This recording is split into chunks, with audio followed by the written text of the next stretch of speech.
ആൾക്കാർ കേറുന്നേ ഉള്ളൂ.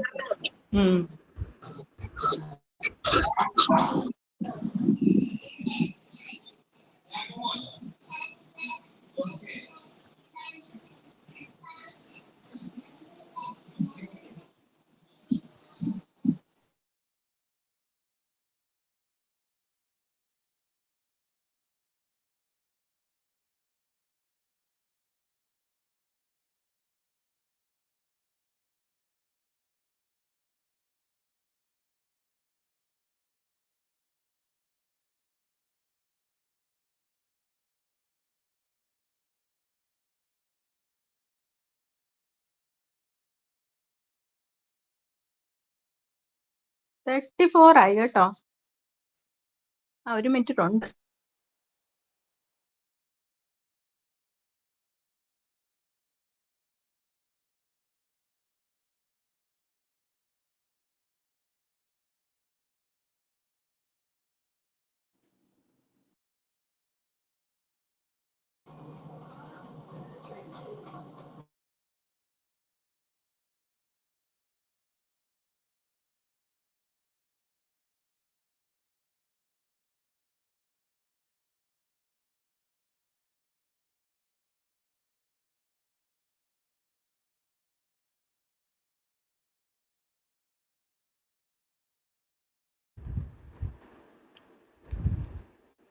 സ്റ്റാർട്ട് ചെയ്യാം.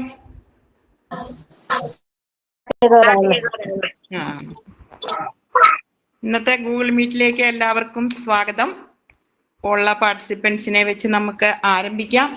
ഇനി പാട്ട് പാടുമ്പോഴത്തേക്കിന് ഇനിയും ബാക്കിയുള്ളവരൊക്കെ വരുമായിരിക്കും. പാട്ട് പാടുന്നതിനായി സുജ ബാബുവിനെ ക്ഷണിച്ചോളുന്നു. സുജ ബാബു, സുജ ജോയിൻ ചെയ്തിട്ടുണ്ടല്ലോ. സുജ പാട്ട് പാടിക്കോളൂ.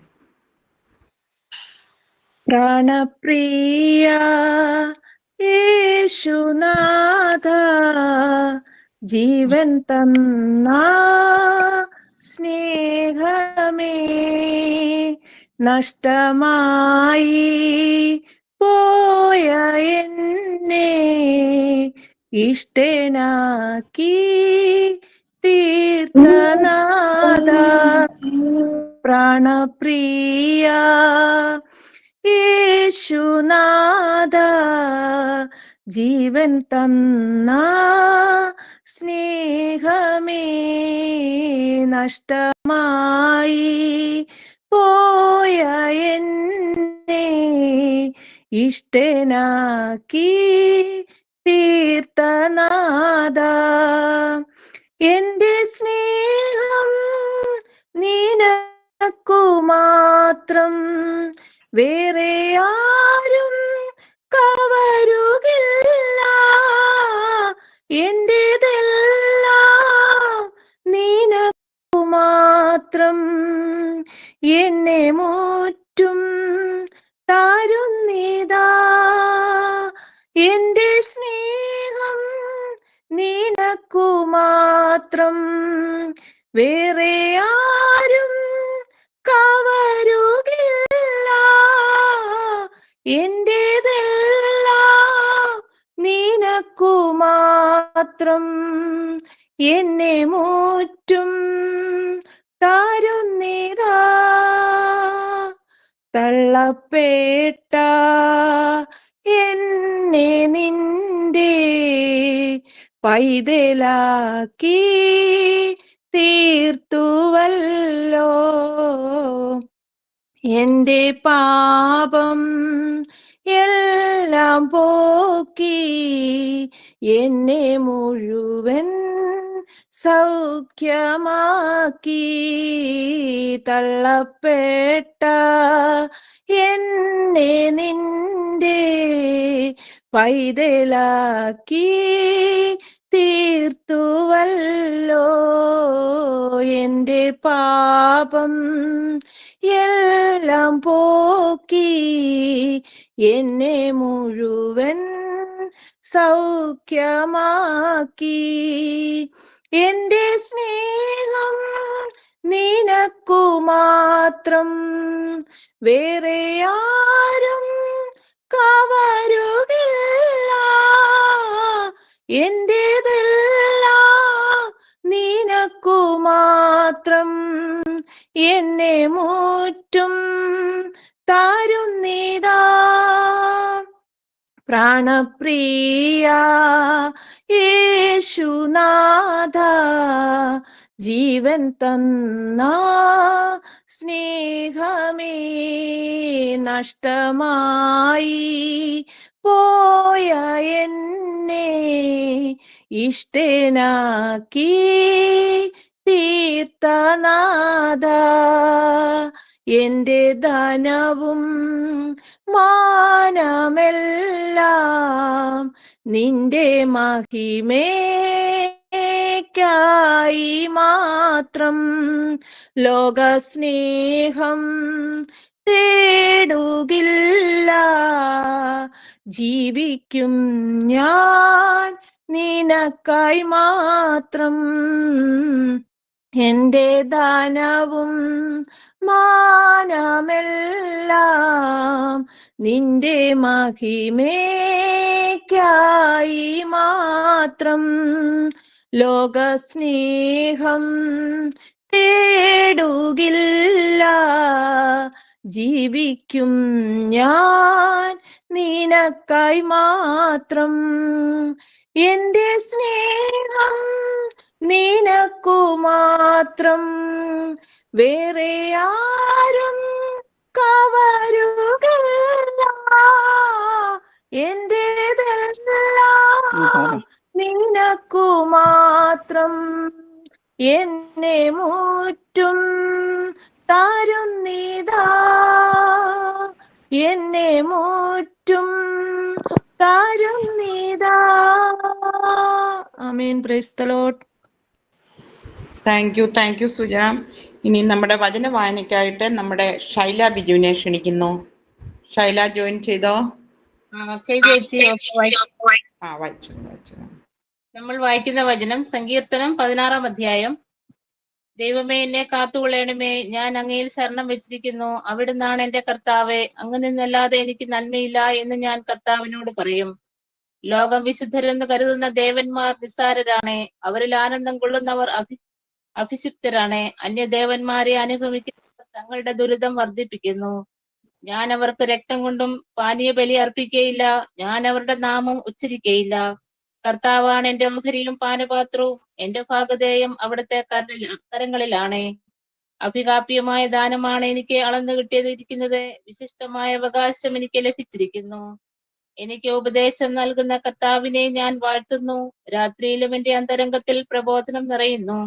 കർത്താവ് എപ്പോഴും എന്റെ കൺമുമ്പിലുണ്ട്, അവിടുന്ന് എന്റെ വലതുഭാഗത്തുള്ളത് കൊണ്ട് ഞാൻ കുലുങ്ങുകയില്ല. അതിനാൽ എന്റെ ഹൃദയം സന്തോഷിക്കുകയും അന്തരംഗം ആനന്ദം കൊള്ളുകയും ചെയ്യുന്നു. എന്റെ ശരീരം സുരക്ഷിതമായി വിശ്രമിക്കുന്നു. അവിടെ തന്നെ പാതാളത്തിൽ തള്ളുകയില്ല. അങ്ങയുടെ പരിശുദ്ധൻ ജീർണിക്കാൻ അനുവദിക്കില്ല. അങ്ങ് എനിക്ക് ജീവന്റെ മാർഗം കാണിച്ചു തരുന്നു. അങ്ങയുടെ സന്നിധിയിൽ ആനന്ദത്തിന്റെ പൂർണ്ണതയുണ്ട്. അങ്ങയുടെ വലതു കൈയിൽ ശാശ്വതമായ സന്തോഷമുണ്ട്. ദൈവമേ, നിനക്ക് സ്തുതിയോഗ്യമാകുന്നു. ബാറയ്ക്കുമോർ. Thank you Shaila. ഇനി നമുക്ക് കൗമാ നമസ്കാരത്തിനായിട്ട് അനിത അമ്മായിയെ ക്ഷണിക്കുന്നേ. അനിത അമ്മായി ഉണ്ടല്ലോ? പ്രാർത്ഥിക്കാം. പിതാവിനും പുത്രനും പരിശുദ്ധ റൂഹായ്ക്കും സ്തുതി, ആദിമുതൽ എന്നേക്കും ആമേൻ. തന്റെ സ്തുതികളാൽ ആകാശവും ഭൂമിയും നിറഞ്ഞിരിക്കുന്ന ബലവാനായ ദൈവം തമ്പുരാൻ പരിശുദ്ധൻ പരിശുദ്ധൻ പരിശുദ്ധൻ ഉയരങ്ങളിൽ സ്തുതി.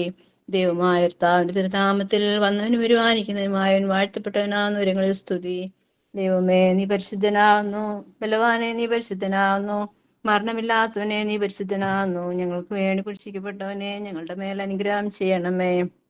ദൈവമേ, നീ പരിശുദ്ധനാകുന്നു. ബലവാനെ, നീ പരിശുദ്ധനാകുന്നു. മരണമില്ലാത്തവനെ, നീ പരിശുദ്ധനാകുന്നു.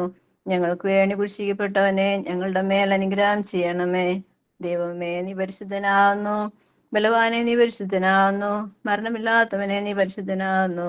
ഞങ്ങൾക്ക് വേണ്ടി കുരിശിക്കപ്പെട്ടവനെ, ഞങ്ങളുടെ മേൽ അനുഗ്രഹം ചെയ്യണമേ. ഞങ്ങളുടെ കർത്താവേ, ഞങ്ങളുടെ മേൽ അനുഗ്രഹം ചെയ്യണമേ. ഞങ്ങളുടെ കർത്താവേ, കൃപ ഞങ്ങളുടെ മേൽ അനുഗ്രഹം ചെയ്യണമേ. ഞങ്ങളുടെ കർത്താവേ, ഞങ്ങളുടെ നമസ്കാരം സൂക്ഷ്യം കൈക്കൊണ്ട് ഞങ്ങളുടെ മേൽ അനുഗ്രഹം ചെയ്യണമേ. ദൈവമേ, നിനക്ക് സ്തുതി. സൃഷ്ടിതാവേ, നിനക്ക് സ്തുതി. പാപികളാന്റെ അടിയാരോട് തന്നെ രാജാവേ, നിനക്ക് സ്തുതി. ബാറയ്ക്കുമോ. സ്വർഗസ്ഥനായ ഞങ്ങളുടെ പിതാവേ, നിന്റെ തിരുനാമം പരിശുദ്ധമാക്കപ്പെടണമേ. നിന്റെ രാജ്യം വരണമേ. നിന്റെ ഇഷ്ടം സ്വർഗത്തിലെ പോലെ ഭൂമിയിലുമാകണമേ. ഞങ്ങൾക്ക് ആവശ്യമുള്ള അപ്പം ഇന്ന് ഞങ്ങൾക്ക് തരണമേ. ഞങ്ങളുടെ കടക്കാരോട് ഞങ്ങൾ ക്ഷമിച്ചതുപോലെ ഞങ്ങളുടെ കടങ്ങളും പാപങ്ങളും ഞങ്ങളോട് ക്ഷമിക്കണമേ. പരീക്ഷയിലേക്ക് ഞങ്ങളെ പ്രവേശിപ്പിക്കരുതേ, പിന്നെയോ ദുഷ്ടനെ ഞങ്ങളെ രക്ഷിച്ചു കൊള്ളണമേ. എന്തുകൊണ്ടെന്നാൽ രാജ്യവും ശക്തിയും മഹത്വവും എന്നേക്കും നിനക്കുള്ളതാകുന്നു. ആമേൻ. കൃപ നിറഞ്ഞ മറിയമേ, നിനക്ക് സമാധാനം. ഞങ്ങളുടെ കർത്താവിനോടുകൂടെ സ്ത്രീകളിൽ നീ വാഴ്ത്തപ്പെട്ടവളാകുന്നു. നിന്റെ വയറ്റിൽ ഫലമായ കർത്താവ് യേശുമിശിഹാ വാഴ്ത്തപ്പെട്ടവനാകുന്നു. ശുദ്ധമുള്ള കന്യാമർത്ത മറിയമേ, തമ്പുരാന്റെ അമ്മേ, പാപികളായ ഞങ്ങൾക്ക് വേണ്ടി ഇപ്പോഴെപ്പോഴും ഞങ്ങളുടെ മരണസമയത്തും ദൈവം തമ്പുരാനോട് അപേക്ഷിച്ചു കൊള്ളണമേ. ആമേൻ. താങ്ക് യു അമ്മായി. നമുക്ക് ഇനി പ്രാർത്ഥനയ്ക്കായിട്ട് ഓമന ഷാജിയെ ക്ഷണിച്ചോളുന്നേ. പ്രാർത്ഥനയ്ക്കായിട്ട് ഓമന ഷാജി. സ്തോത്രം സ്തോത്രം. ഹാലലുയ ഹാലലുയ ഹാലലുയ. ദൈവത്തിന് സ്തോത്രം, ദൈവത്തിന് സ്തോത്രം, ദൈവത്തിന് സ്തോത്രം. ഞങ്ങളെ അളവുകൂടാതെ സ്നേഹിക്കുന്ന ഞങ്ങളുടെ സ്വർഗത്തിലെ അപ്പച്ച നല്ല പിതാവേ, വിലയേറുന്നതും വിലപ്പെട്ടതുമായി രാത്രി സമയത്തിനായിട്ട് അടിയങ്ങൾ അങ്ങേ സ്തുതിക്കുന്നു, സ്തോത്രം ചെയ്യുന്നു, വാഴ്ത്തുന്നു, നന്ദി പറഞ്ഞു പ്രാർത്ഥിക്കുന്നു. കർത്താവെ, ഇന്ന് പ്രഭാതം മുതൽ ഈ സമയം വരെയും സ്വർഗത്തിലെ അപ്പച്ച വരാമായിരുന്ന സകലവിധ ആപത്ത് അനർത്ഥങ്ങളിൽ നിന്നൊക്കെയും ഞങ്ങളെ വിടിവിച്ച് കർത്താവെ, ഈ സമയം എൻ്റെ കർത്താവിൻ്റെ പാദപീഠത്തിങ്കൽ കടന്നു വന്ന അപ്പ പിതാവെ എന്ന് വിളിക്കാനുള്ള പുത്രത്വത്തിന്റെ അവകാശം നീ ഞങ്ങൾക്ക് തന്ന കൃപയ്ക്കായിട്ട് ഇന്ന് രാത്രി നന്ദി നിറഞ്ഞ ഹൃദയത്തോടെ അടിയങ്ങൾ നിന്നെ സ്തുതിക്കുന്നു, സ്തോത്രം ചെയ്യുന്നു. കർത്താവെ, അവിടുത്തെ സന്നിധിയിൽ ഇപ്പോൾ അടിയങ്ങളെ തന്നെ സമ്പൂർണമായി ദേഹം ദേഹി ആത്മാവ് താഴ്ത്തി ഏൽപ്പിച്ച് പ്രാർത്ഥിക്കുന്നു. കർത്താവെ, ഈ ഗൂഗിൾ മീറ്റിൽ കടന്നു വന്നിരിക്കുന്ന എല്ലാ മക്കളെയും അവിടുത്തെ കരങ്ങളിൽ സമ്പൂർണമായിട്ട് താഴ്ത്തി ഏൽപ്പിച്ച് പ്രാർത്ഥിക്കുന്നു. കർത്താവെ, നിന്റെ പരിശുദ്ധാത്മാവ് കൊണ്ട് ഇതിനെ നിറയ്ക്കണമേ, കൃപ കൊണ്ട് ഇതിനെ പൊതിയണമേ എന്ന് പ്രാർത്ഥിക്കുന്നു. കർത്താവെ, കടന്നു വന്ന ഓരോ മക്കളെ അവിടുത്തെ കരങ്ങളിൽ താഴ്ത്തി സമർപ്പിച്ച് പ്രാർത്ഥിക്കുന്നു. കർത്താവെ, ഓരോ മക്കളുടെ മേൽ ആവശ്യങ്ങളുടെ മേൽ സ്വർഗത്തിലെ ദൈവം ഇന്ന് രാത്രി കർത്താവെ അത്ഭുതം പ്രവർത്തിക്കുമാറാകണമേ എന്ന് പ്രാർത്ഥിക്കുന്നു. കർത്താവെ, ഭാരത്തോടെ, രോഗത്തോടെ, വേദനയോടെ, ബുദ്ധിമുട്ടോടെ, മറ്റുള്ളവരോട് പറയാൻ വയ്യാത്ത ഭാരവുമായിട്ട് കടന്നു വന്ന ജീവിതങ്ങൾ ഇന്ന് രാത്രി ഉണ്ട്. കർത്താവെ, ഇന്ന് രാത്രി ദൈവത്തിന്റെ പരിശുദ്ധാത്മാവിന്റെ അഭിഷേകത്താൽ നിറയ്ക്കുമാറാകണമേ എന്ന് പ്രാർത്ഥിക്കുന്നു. കർത്താവെ, ഒരിക്കൽ കൂടെ കടന്നു വന്ന മക്കളെ അവിടുത്തെ കരങ്ങളിൽ താഴ്ത്തി ഏൽപ്പിച്ച് പ്രാർത്ഥിക്കുന്നു. കർത്താവെ, ഇന്ന് കർത്താവെ അനുഭവ സാക്ഷി പറയുന്ന മകളെ അവിടുത്തെ കരങ്ങളിൽ ഏൽപ്പിച്ചു പ്രാർത്ഥിക്കുന്നു. ദൈവത്തിന്റെ പരിശുദ്ധാത്മാവ് കൊണ്ട് നിന്റെ മകളെ നിറയ്ക്കുമാറാകണമേ എന്ന് പ്രാർത്ഥിക്കുന്നു. കർത്താവെ, നിന്റെ മകളുടെ ജീവിതത്തിന്റെ അനുഭവങ്ങൾ, എന്റെ കർത്താവ് ചെയ്ത ഉപകാരങ്ങൾ, ഹല്ലേലൂയ കർത്താവെ, മറ്റുള്ളവരോട് പറയുവാൻ തക്കവണ്ണം പ്രാഗൽഭ്യത്തോടെ പറയുവാൻ കർത്താവെ, അത് കേൾക്കുന്നവരുടെ ജീവിതത്തിൽ അനുഗ്രഹമാകുവാൻ കർത്താവെ, ഒരു സാക്ഷി ഉളവാക്കുന്ന നിന്റെ വചനമുണ്ടല്ലോ കർത്താവെ. നിന്റെ മകളുടെ വായിൽ നിന്ന് വരുന്ന വാക്കുകൾ കർത്താവെ, വേദനിക്കുന്നവരുടെ ഹൃദയത്തിന് ആനന്ദമാകുവാൻ, സമാധാനമാകുവാൻ കർത്താവെ, ഇന്ന് രാത്രി നിന്റെ മകളെ നീ കൈകളിൽ എടുത്ത് ഉപയോഗിക്കുമാറാകണമേ എന്ന് പ്രാർത്ഥിക്കുന്നു. കർത്താവെ, ആയിരിക്കുന്ന ഇടത്തിൽ നിന്റെ മകളെ കർത്താവെ നീ മറയ്ക്കണമേ, തിരുനിവാസത്തിന്റെ മറവിൽ മറയ്ക്കുമാറാകണമേ എന്ന് പ്രാർത്ഥിക്കുന്നു.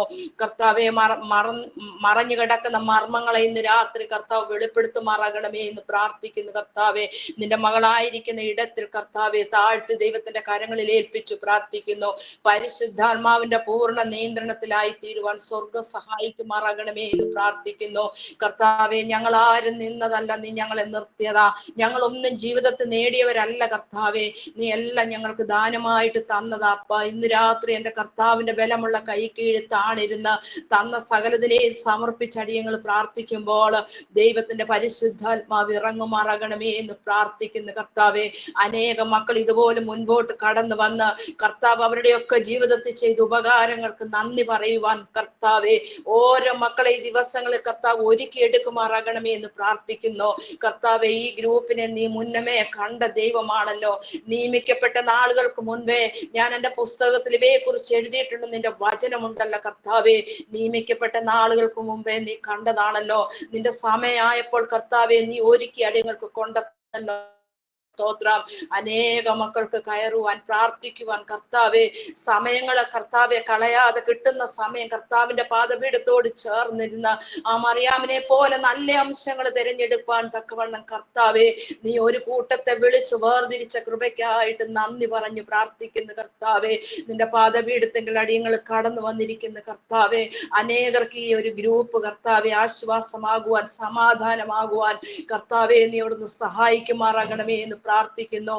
കർത്താവെ, ഞങ്ങൾ അനേകർക്ക് വേണ്ടി പ്രാർത്ഥിക്കുന്നുണ്ടല്ലോ കർത്താവെ. ആ പ്രാർത്ഥനയുടെ ശബ്ദം ശ്രദ്ധ വെച്ച് കേൾക്കുന്ന ദൈവമാണല്ലോ. രോഗികൾക്ക് സൗഖ്യം കൊടുക്കുന്ന സ്വർഗത്തിലെ ദൈവമേ, വേദനിക്കുന്നവർക്ക് ആശ്വാസം കൊടുക്കുന്ന സ്വർഗത്തിലെ ദൈവമേ, ഭാരപ്പെടുന്നവർക്ക് സമാധാനം കൊടുക്കുന്ന സ്വർഗത്തിലെ ദൈവമേ, ആ പാദപീഠത്തെങ്കിൽ അടിയങ്ങൾ കടന്നു വന്നിരിക്കുന്നു. അനേക വിഷയങ്ങൾ കർത്താവിന്റെ സന്നിധിയിൽ പ്രാർത്ഥനാ വിഷയങ്ങൾ ഉണ്ട് കർത്താവെ. ഞങ്ങൾ അതെല്ലാം ഒരുമിച്ച് ഒരു മനസ്സോടെ അപ്പന്റെ പാദപീഠത്തെങ്കിൽ ഏൽപ്പിച്ചു തരുമ്പോൾ സ്വർഗം അവിടുന്ന് ഏറ്റെടുത്തിരിക്കുന്ന കൃപയ്ക്കായിട്ട് നന്ദി പറഞ്ഞ് പ്രാർത്ഥിക്കുന്നു കർത്താവെ. നന്ദി അല്ലാതെ ഞങ്ങളുടെ ജീവിതത്തിൽ ഞങ്ങൾക്ക് നിരത്തി വെക്കാൻ ഒന്നുമില്ല കർത്താവെ. ഞങ്ങളുടെ മിടുക്കോ കഴിവോ സാമർഥ്യമോ ഒന്നുമല്ല കർത്താവെ. നിനക്ക് ഞങ്ങളോട് ഓരോരുത്തരോടുമുള്ള അഭേദ്യമായ സ്നേഹമാണല്ലോ, ആ ബന്ധമാണല്ലോ കർത്താവെ. ആ സ്നേഹത്തിൽ നിന്നാണ് ഇവിടെ മാറിപ്പോവാൻ ഞങ്ങൾക്ക് ഇടയാക്കരുതേ.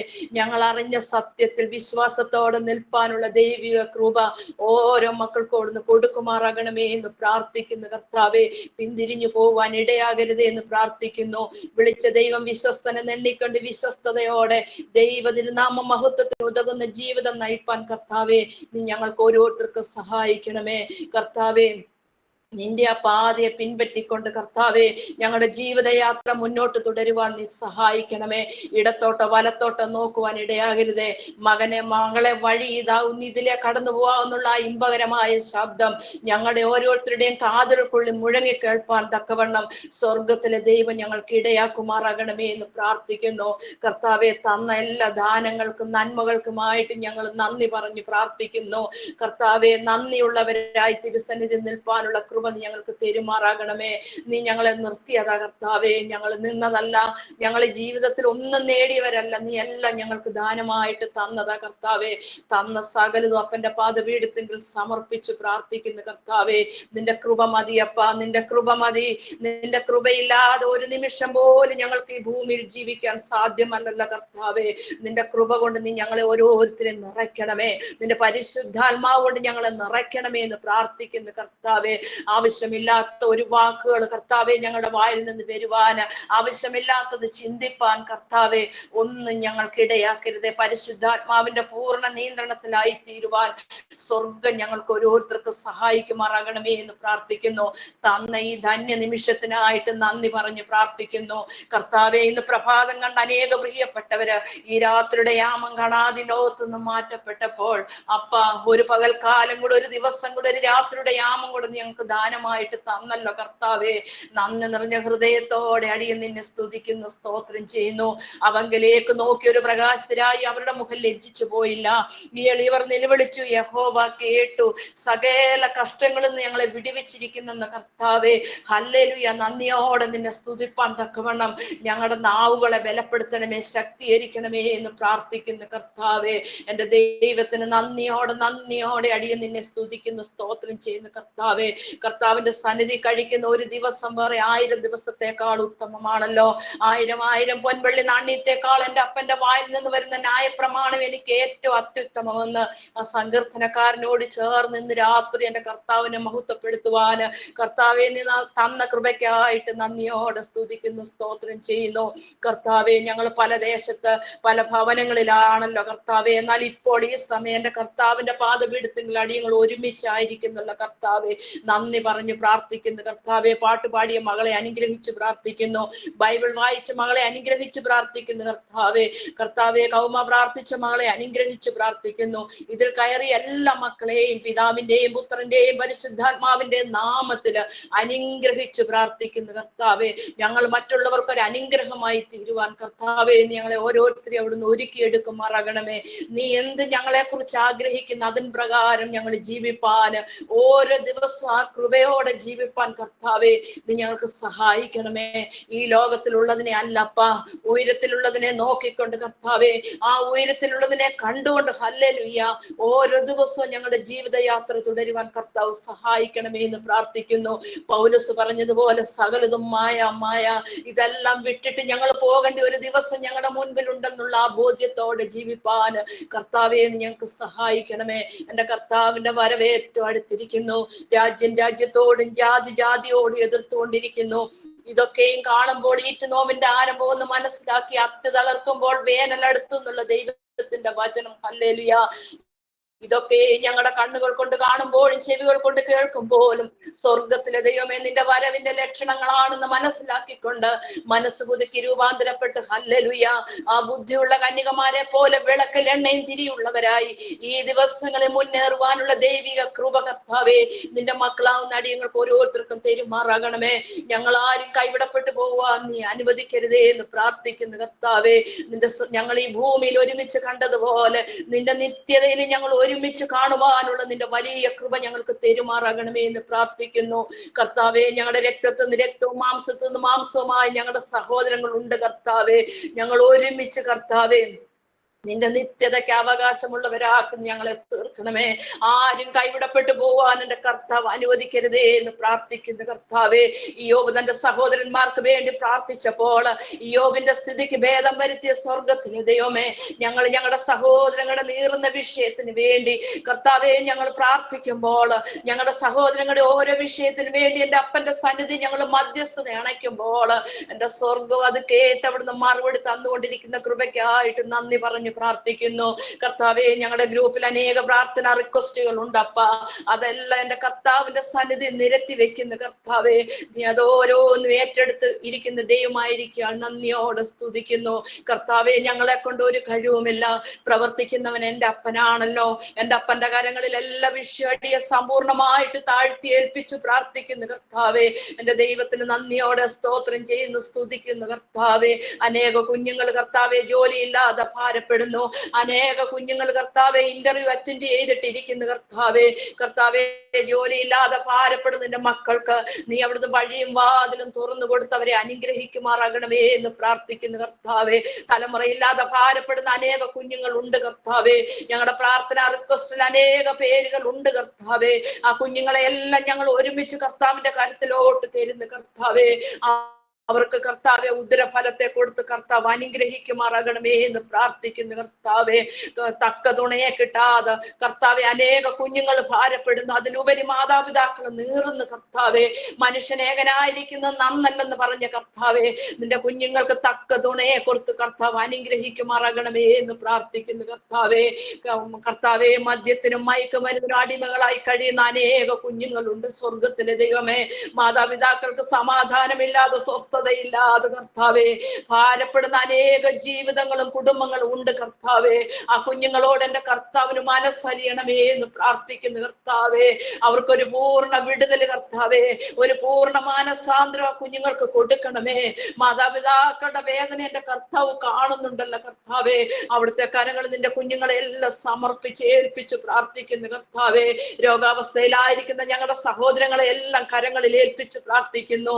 കീമോയും റേഡിയേഷൻ ചെയ്തുകൊണ്ടിരിക്കുന്നവരെ ഏൽപ്പിച്ച് പ്രാർത്ഥിക്കുന്നു കർത്താവെ. ഉദര സംബന്ധമായ രോഗത്താൽ ഭാരപ്പെടുന്നവരെ ഏൽപ്പിച്ച് പ്രാർത്ഥിക്കുന്നു കർത്താവെ. ഐസിയുവിലും വെന്റിലേറ്ററിലുമായി കഴിയുന്നവരെ കർത്താവിന്റെ കരങ്ങളിൽ സമർപ്പിച്ച് പ്രാർത്ഥിക്കുന്നു കർത്താവെ. രോഗികൾക്ക് നല്ല വൈദ്യനായ കർത്താവെ, രോഗികളുടെ രോഗക്കിടക്കം മാറ്റി വിരിക്കുന്ന സ്വർഗത്തിലെ ദൈവമേ, അവിടുത്തെ ആ കരം തൊട്ട് നിന്റെ മക്കൾക്ക് അവിടുന്ന് സൗഖ്യം കൊടുക്കുമാറാകണമേ എന്ന് പ്രാർത്ഥിക്കുന്നു കർത്താവെ. വിദേശങ്ങളിലായിരിക്കുന്ന എല്ലാവരെയും കരങ്ങളിൽ ഏൽപ്പിക്കുന്നു. ഗ്രീൻ കാർഡും PR കിട്ടാതെ അനേക കുഞ്ഞുങ്ങൾ ഭാരപ്പെടുന്നു കർത്താവെ. നാട്ടിൽ മടങ്ങി വരാൻ കഴിയാതെ ഭാരപ്പെടുന്ന കുഞ്ഞുങ്ങളുണ്ട് കർത്താവെ. മേലധികാരികളുടെ കണ്ണുകളെ എന്റെ കർത്താവ് തുറപ്പിക്കണമേ എന്ന് പ്രാർത്ഥിക്കുന്നു കർത്താവെ. ഞങ്ങളുടെ സമുദായത്തെ കർത്താവിന്റെ കരങ്ങളിൽ സമർപ്പിക്കുന്നു. ഒരു ശാശ്വത സമാധാനം കർത്താവെ നീ തരണമേ എന്ന് പ്രാർത്ഥിക്കുന്നു കർത്താവെ. ഒരിക്കൽ കൂടെ എന്റെ കർത്താവിന്റെ കരങ്ങളിൽ സർവ്വതും സമർപ്പിച്ചു പ്രാർത്ഥിക്കുന്നു കർത്താവെ. വിട്ടും മറന്നും പോയ വിഷയത്തെ കർത്താവ് കൂട്ടി കർത്താവെ യോജിപ്പിക്കണമേ എന്ന് പ്രാർത്ഥിക്കുന്നു കർത്താവെ. പ്രാർത്ഥിച്ച അടിയന്റെ കുറവുകളൊന്നും നിന്റെ മക്കളോട് ഓർക്കരുതേ എന്ന് പ്രാർത്ഥിക്കുന്നു കർത്താവെ. തന്ന വിലയേറിയ സമയത്തിനായിട്ട് ഒരിക്കൽ കൂടെ നന്ദി പറഞ്ഞു പ്രാർത്ഥിക്കുന്നു കർത്താവ്. പ്രാർത്ഥന യാചനയും കേട്ടതുകൊണ്ട് സ്തോത്രം. പിതാവിന്റെയും പുത്രന്റെയും പരിശുദ്ധാത്മാവിന്റെയും നാമത്തിൽ തന്നെ ആമേൻ, ആമേൻ, ആമേൻ. താങ്ക് യു ഓമന. ഈ നമ്മുടെ ഗൂഗിൾ മീറ്റിലേക്ക് ഇപ്പോൾ ജോയിൻ ചെയ്ത് എല്ലാവർക്കും ഈ ഗൂഗിൾ മീറ്റിലേക്ക് സ്വാഗതം. നമ്മള് മാസത്തിലെ ഒരു ദിവസം ഇങ്ങനെ എല്ലാവർക്കും ഒരു സാക്ഷ്യം പറയുവാൻ വേണ്ടി, ഓരോരുത്തർക്ക് ഓരോ സാക്ഷ്യങ്ങൾ പറയുവാൻ വേണ്ടിയിട്ട് നമ്മളിങ്ങനെ ഇമ്മാനുവൽ പ്രയർ ഗ്രൂപ്പ് ഒരു അവസരം ഒരുക്കിയതാണ്. ഇന്നത്തെ നമ്മുടെ ജീവിതാനുഭവം പങ്കുവയ്ക്കുന്നത് ശ്രീമതി ജോസി ജോസഫ് ആണ്. ജോസിയെ കുറിച്ച് പറഞ്ഞാല് ജോസി ഡൽഹി സെന്റ് മേരീസ് പള്ളിയുടെ ഒരു ദീർഘകാല ആക്റ്റീവ് മെമ്പറാണ്. ജോസിയുടെ നമ്മുടെ ആദ്യം ആരംഭിച്ചത് ഇമ്മാനുവേൽ ബൈബിൾ റീഡിംഗ് ആണ്. അത് അന്ന് Delhi saint Mary's Bible reading എന്ന ഒരു പേരിലാണ് ആരംഭിച്ചത്. ജോസിയുടെ ദൈവിക ചിന്തയിൽ നിന്ന് ഉദിച്ചതായിരുന്നു ഈ ആശയം. അതിനുശേഷം ഞങ്ങൾ കുറച്ചുപേർ മാത്രം ഡൽഹിയിലുള്ളവരെ മാത്രം സംഘടിപ്പിച്ചുകൊണ്ട് ഈ ബൈബിൾ വായന തുടങ്ങണമെന്നായിരുന്നു ആഗ്രഹിച്ചത്. ജോസി അന്ന് ഒരു 20 ബൈബിളോളം POC ബൈബിള് ഡിവൈനിൽ നിന്ന് സ്വന്തമായിട്ട് വാങ്ങിച്ചു കൊണ്ടുവന്ന് എല്ലാവർക്കും വിതരണം ചെയ്തിരുന്നു. എല്ലാവരും ബൈബിൾ വായിക്കട്ടെ എന്നുള്ള ഉദ്ദേശത്തോടു കൂടി അന്ന് രാജൻ കൊളമടി അച്ഛനെയൊക്കെ വിളിച്ച് ഇത് വ്യാഖ്യാനത്തിന് വേണ്ടിയും ഇതിനെല്ലാം ഒന്ന് ഡെയിലി ഓഡിയോ മെസ്സേജ് ഇടുന്നതിനും എല്ലാ കാര്യങ്ങൾക്കും ജോസി വളരെ മുൻപന്തിയിലായിരുന്നു. ജോസിയുടെ ശ്രമം കൊണ്ടാണ്. അതിനുശേഷം ഞങ്ങൾ ഒരു 6 പേർ ജോസിയുടെ ഭവനത്തിൽ വെച്ച് കൂടിയിരുന്ന് ഇങ്ങനെ ഇതിനൊരു സപ്പോർട്ടീവ് പ്രാർത്ഥന വേണമല്ലോ എന്നുള്ള ഒരു തീരുമാനത്തിന്റെ പേരിലാണ് ഇമ്മാനുവേൽ പ്രെയർ ഗ്രൂപ്പ് ഉണ്ടായത്. അത് ഞങ്ങൾ കുറച്ചു പേർ മാത്രമേ ഉണ്ടായിരുന്നുള്ളൂ. രാവിലെ 11 മണിക്കും വൈകിട്ട് ജോലിയില്ലാത്തവരെല്ലാം കൂടി 11 മണിക്കും വൈകിട്ട് 9 മണിക്കും, ജോലിയുള്ളവർ വൈകിട്ട് 9 മണിക്കും, അങ്ങനെ 2 ടൈം മാത്രമേ ഉണ്ടായിരുന്നുള്ളൂ. ദൈവകൃപയാൽ ഇന്ന് രാവിലെ 6 മണി തൊട്ട് വൈകിട്ട് 11 മണി വരെ ഉച്ചയ്ക്ക് 1 മണിക്കത്തെ ഒഴിച്ചാൽ ഉണ്ട്. അതിന്റെ ഒരു പ്രധാന നമുക്ക് സഹായിച്ചത് ഫാദർ രാജൻ കുളമടി അച്ഛനും പ്രേമോൾ അമ്മായിയുമാണ്. അവരുടെ ഒരു പരിശ്രമത്തിന്റെ ഫലമായിട്ടാണ് ഇന്ന് നമ്മുടെ ലോകമെമ്പാടും ഈ നമ്മുടെ ഇമ്മാനുവേൽ പ്രെയർ ഗ്രൂപ്പിലെ ആൾക്കാരുണ്ട്. അവരെല്ലാം പ്രാർത്ഥനയ്ക്ക് പങ്കെടുക്കുന്നുണ്ട്. നമുക്കൊരു വലിയ സന്തോഷമാണ്. ഈ അവസരത്തിൽ ഞാൻ അച്ഛനോടും അമ്മായിയോടുമുള്ള നന്ദി രേഖപ്പെടുത്തുന്നു. ജോസിയും ജോസിയുടെ മോനും ജോസിയുടെ മകൻ കുര്യായാണ് ഇതിന്റെ എല്ലാം എഡിറ്റിംഗ് എല്ലാം ചെയ്യുന്നത്.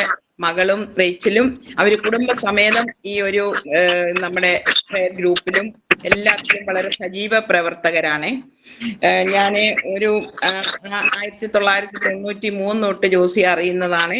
അന്ന് തൊട്ട് ജോസിയുടെ ഒരു വാക്കാണ് എന്നെ ഏറ്റവും അധികം ആകർഷിച്ചത്.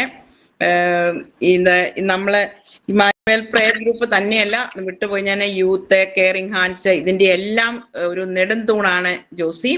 ബൈബിൾ റീഡിംഗ് ഇന്നിപ്പോൾ നമുക്ക് 4 ഗ്രൂപ്പുകൾ ഉണ്ടല്ലോ. ഇതെല്ലാം നല്ല സജീവമായി പ്രവർത്തിക്കുന്നതും ഇത്രയേറെ വളരുവാനും ജോസിയുടെ അക്ഷീണ പരിശ്രമമാണ്.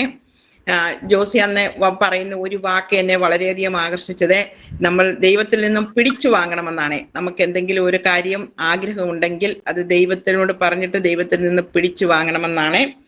ജോസിയുടെ ജീവിതത്തിൽ ദൈവത്തിൽ നിന്നും പിടിച്ചു വാങ്ങിയ അനുഭവങ്ങളെ നമുക്ക് ഇന്ന് പങ്കിടുവാനായിട്ട് ജോസി ആഗ്രഹിക്കുന്നു. അതെല്ലാം കേൾക്കുവാൻ വേണ്ടി ഞാൻ സമയം ദീർഘിപ്പിക്കുന്നില്ല. ഞങ്ങളെല്ലാം വളരെ അക്ഷമയോടെ കാത്തിരിക്കുകയാണ്. ജോസിയുടെ ജീവിതാനുഭവങ്ങൾ പങ്കിടുവാൻ വേണ്ടി ക്ഷണിച്ചുകൊള്ളുന്നു. ആമേൻ. Praise the Lord, praise the Lord. ഞാൻ ആദ്യമായിട്ടാണ് ഇങ്ങനെ ഒരു സ്റ്റേജിൽ നിൽക്കുന്നത്. എനിക്ക് ഇത് പറയാനൊക്കെ ഭയങ്കര മടിയായിരുന്നു. പക്ഷെ എല്ലാവരും കൂടെ എന്നെ ഇങ്ങനെ ഫോഴ്സ് ചെയ്തപ്പോൾ ഞാനങ്ങ് കയറിയത്. ഞാൻ നമ്മുടെ ഇമ്മാനുവേൽ പ്രെയർ ഗ്രൂപ്പിൽ ഒരു ഗ്രൂപ്പ് ലീഡർ പോലും അല്ല. തുടക്കത്തിൽ എന്നെ കൊണ്ട് 2 ദിവസം ഇവർ റാഗ് ചെയ്യുന്ന പോലെ പ്രാർത്ഥിപ്പിച്ചു ഇമ്മാനുവേൽ പ്രെയർ ഗ്രൂപ്പ് തുടങ്ങിയപ്പം. അപ്പം ഞാൻ നോക്കിയപ്പം രമണിയുടെയും രാജമ്മയുടെയും ബിസിയുടെയും ഒക്കെ പ്രാർത്ഥന, ബീനയുടെ ഒക്കെ പ്രാർത്ഥന കേട്ടപ്പോൾ ഞാൻ പേടിച്ചു പോയി. പിന്നെ ഞാൻ പറഞ്ഞു ഞാൻ ഗ്രൂപ്പ് ലീഡർ ആകാനൊന്നും ഇല്ല, നിങ്ങളൊക്കെ ഗ്രൂപ്പ് ലീഡർ ആയിക്കോ. പിന്നെ എനിക്ക് അതിന് തക്ക ഒരു സാഹചര്യവും സമയമില്ലായിരുന്നു. അങ്ങനെ ഞാൻ ഗ്രൂപ്പ് ലീഡർ ഒന്നുമല്ല. അപ്പം ഞാൻ പറഞ്ഞു ഞാൻ അടുക്കളയിൽ കുക്ക് ചെയ്യുന്ന ഒരാളായിട്ട് ഇരുന്നോളാം, നിങ്ങൾ എല്ലാവർക്കും വിളമ്പി കൊടുക്കുക എന്നൊക്കെ ഞാനിങ്ങനെ തമാശന് പറയുമായിരുന്നു. പിന്നെ ഇപ്പം ഈ ഒരു സമയത്ത് വലിയ ഇതൊന്നും ഇല്ലാതെ ഞാൻ ഈ സ്റ്റേജിലേക്ക് ഇങ്ങനൊരു പ്ലാറ്റ്ഫോമിലോട്ട് ആദ്യമായിട്ട് കടന്നു വരുവാണ്. എന്തെങ്കിലും തെറ്റുകുറ്റങ്ങളൊക്കെ വന്നെങ്കിൽ നിങ്ങൾ ക്ഷമിക്കണമെന്ന് ഞാൻ പറയുവാണ്. എൻ്റെ പേര് ജോസി. ഞാൻ റാന്നി കോയിക്കല കുടുംബാംഗമാണ്. എന്നെ കല്യാണം കഴിപ്പിച്ചത് റാന്നി പട്ടണമഠത്തിൽ, ഞങ്ങൾ കല്ലിശ്ശേരിയിലാണ്. എൻ്റെ ഹസ്ബൻഡ് ജോമോന്, എനിക്ക് 2 ആൺമക്കള്, കുറിയാക്കോസ്, ജോസ്. കുറിയാക്കോസിൻ്റെ വൈഫ് റേച്ചല്, ഒരു മോള് തീയ. ജോസ് PG അച്ചൂറിൽ സയൻസ് സ്കോട്ട്ലൻഡിൽ ചെയ്യുന്നു. അതാണ് ഞങ്ങളുടെ കുടുംബം. ഇനി ഞാൻ എൻ്റെ സാക്ഷ്യത്തിലേക്ക് ഞാൻ കടക്കുകയാണ്.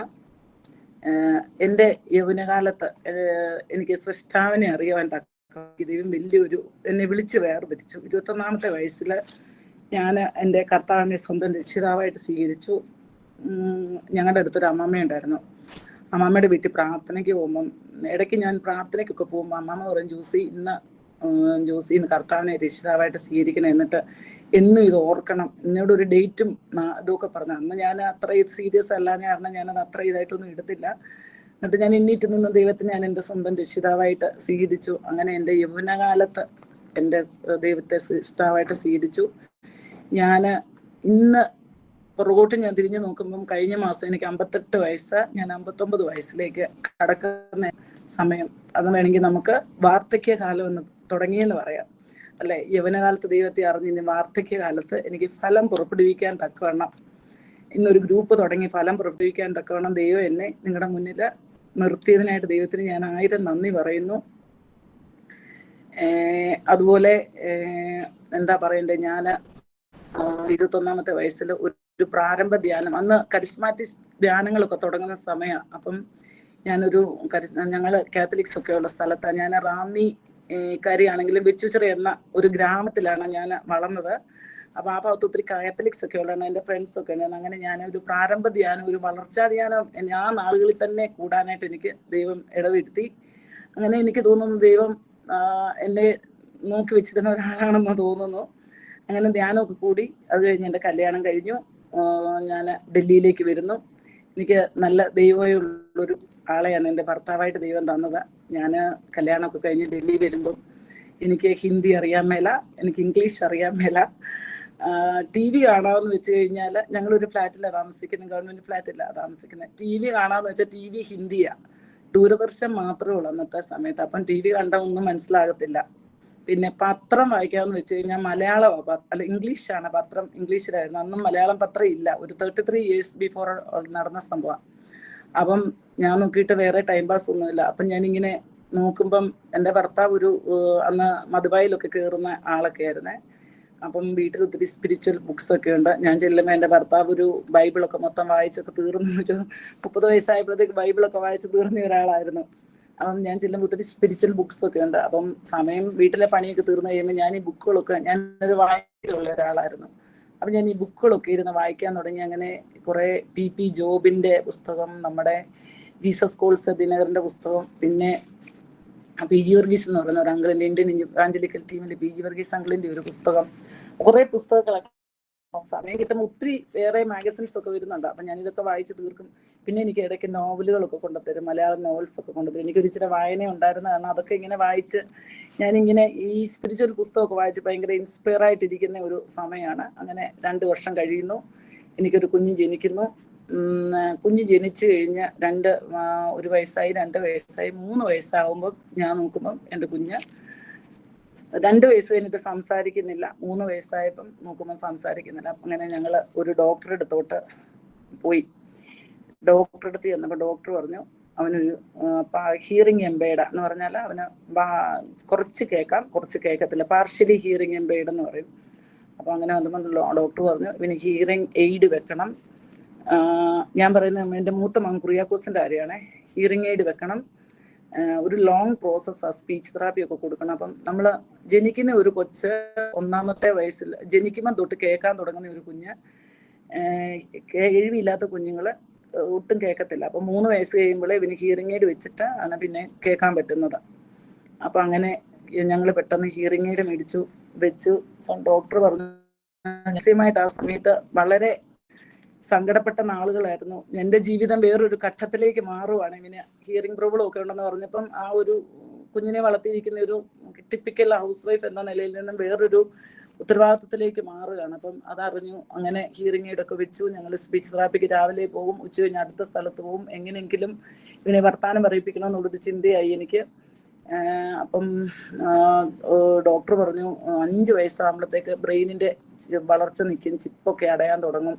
അതുകൊണ്ട് എത്രയും പെട്ടെന്ന് മാക്സിമം നമ്മുടെ വൊക്കാബുലറി കൊടുക്കണം, അവൻ്റെ സ്പീച്ചുകൾ കൂട്ടണം എന്നൊക്കെ പറഞ്ഞാൽ എനിക്ക് എപ്പോഴും ഇതാണ്. അപ്പം ഞങ്ങൾ കാലിഫോർണിയൻ ഒരു പേരൻസിന് വേണ്ടി ഒരു കോഴ്സൊക്കെ ഞാൻ എൻ്റെ ഹസ്ബൻഡും കൂടെ ഒക്കെ ചെയ്തു. അങ്ങനെ ഇവനെ ഇങ്ങനെ ഞങ്ങളെ പഠിപ്പിക്കുക. അപ്പം അങ്ങനെ ആ സമയത്ത് ഞാൻ നാട്ടിൽ പോയപ്പോൾ ഞങ്ങൾ കോട്ടയിൽ പോയി വീണ്ടും ഒരു ധ്യാനം കൂടുന്നു. ഞാൻ അവിടെ ചെല്ലുമ്പം ശരിക്കും പറഞ്ഞാൽ ഭയങ്കര ഒരു പ്രതീക്ഷയോടും പ്രത്യാശയോടും കൂടിയാണ് കോട്ടയ്ക്ക് ധ്യാനത്തിന് പോകുന്നത്. ഈ ധ്യാനത്തിനൊക്കെ പോയി കഴിയുമ്പോൾ അന്ന് ഒത്തിരി സൗഖ്യങ്ങളൊക്കെ കിട്ടുന്ന കാലമാണ്. അപ്പൊ അച്ഛൻ പ്രാർത്ഥിക്കുമ്പോഴൊക്കെ ഞാൻ ഇങ്ങനെ നോക്കും, ഇവന് ഹീലിംഗ് കിട്ടുന്നുണ്ടോ, തലയ്ക്ക് വെച്ച് പ്രാർത്ഥിക്കുന്ന എല്ലാ അച്ഛന്മാരും കൊണ്ട് പ്രാർത്ഥിപ്പിക്കുന്നു, ഹീലിംഗ് കിട്ടും എന്നൊക്കെ പറഞ്ഞാൽ ഞാനിങ്ങനെ വളരെ എക്സൈറ്റഡ് ആയിട്ട് ഞാനിങ്ങനെ നോക്കിയിരിക്കുക. കോട്ടയത്തെ ഒക്കെ കഴിഞ്ഞു വന്നു, അവനെ ഹീലിംഗ് കിട്ടിയില്ല. അപ്പം അങ്ങനെ അവന് 5 വയസ്സായി. അങ്ങനെ പതുക്കെ ചെറുതായിട്ട് 5 വയസ്സായപ്പോ അവൻ അമ്മ അപ്പേന്നുള്ള വിളിക്കാൻ തുടങ്ങി. അതിനുശേഷം 6 വയസ്സായപ്പോൾ സ്കൂളിൽ ചേർക്കുന്ന സമയം വന്നപ്പോൾ ഞങ്ങൾ സ്കൂളിൽ ചെല്ലുന്നു.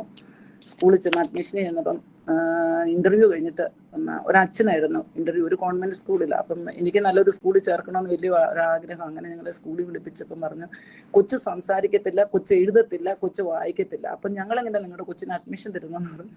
അപ്പൊ ഞാൻ അവിടെ ഇരുന്നിട്ട് ഒന്ന് കരഞ്ഞ്, ഞാൻ അവിടെ നിന്ന് കരഞ്ഞിട്ട് ഞാൻ പറഞ്ഞു, അച്ഛാ ഈ ഒരു വർഷത്തേക്ക് അഡ്മിഷൻ താ, കൊച്ച് നിങ്ങളുടെ സ്കൂളിലെ സ്റ്റാൻഡേർഡ് അനുസരിച്ച് വളർന്നില്ലെങ്കിൽ ഞാൻ അടുത്ത വർഷം തിരിച്ചെടുത്തോളാന്ന് പറഞ്ഞു. അങ്ങനെ എൻ്റെ കരച്ചിലൊക്കെ കണ്ടപ്പം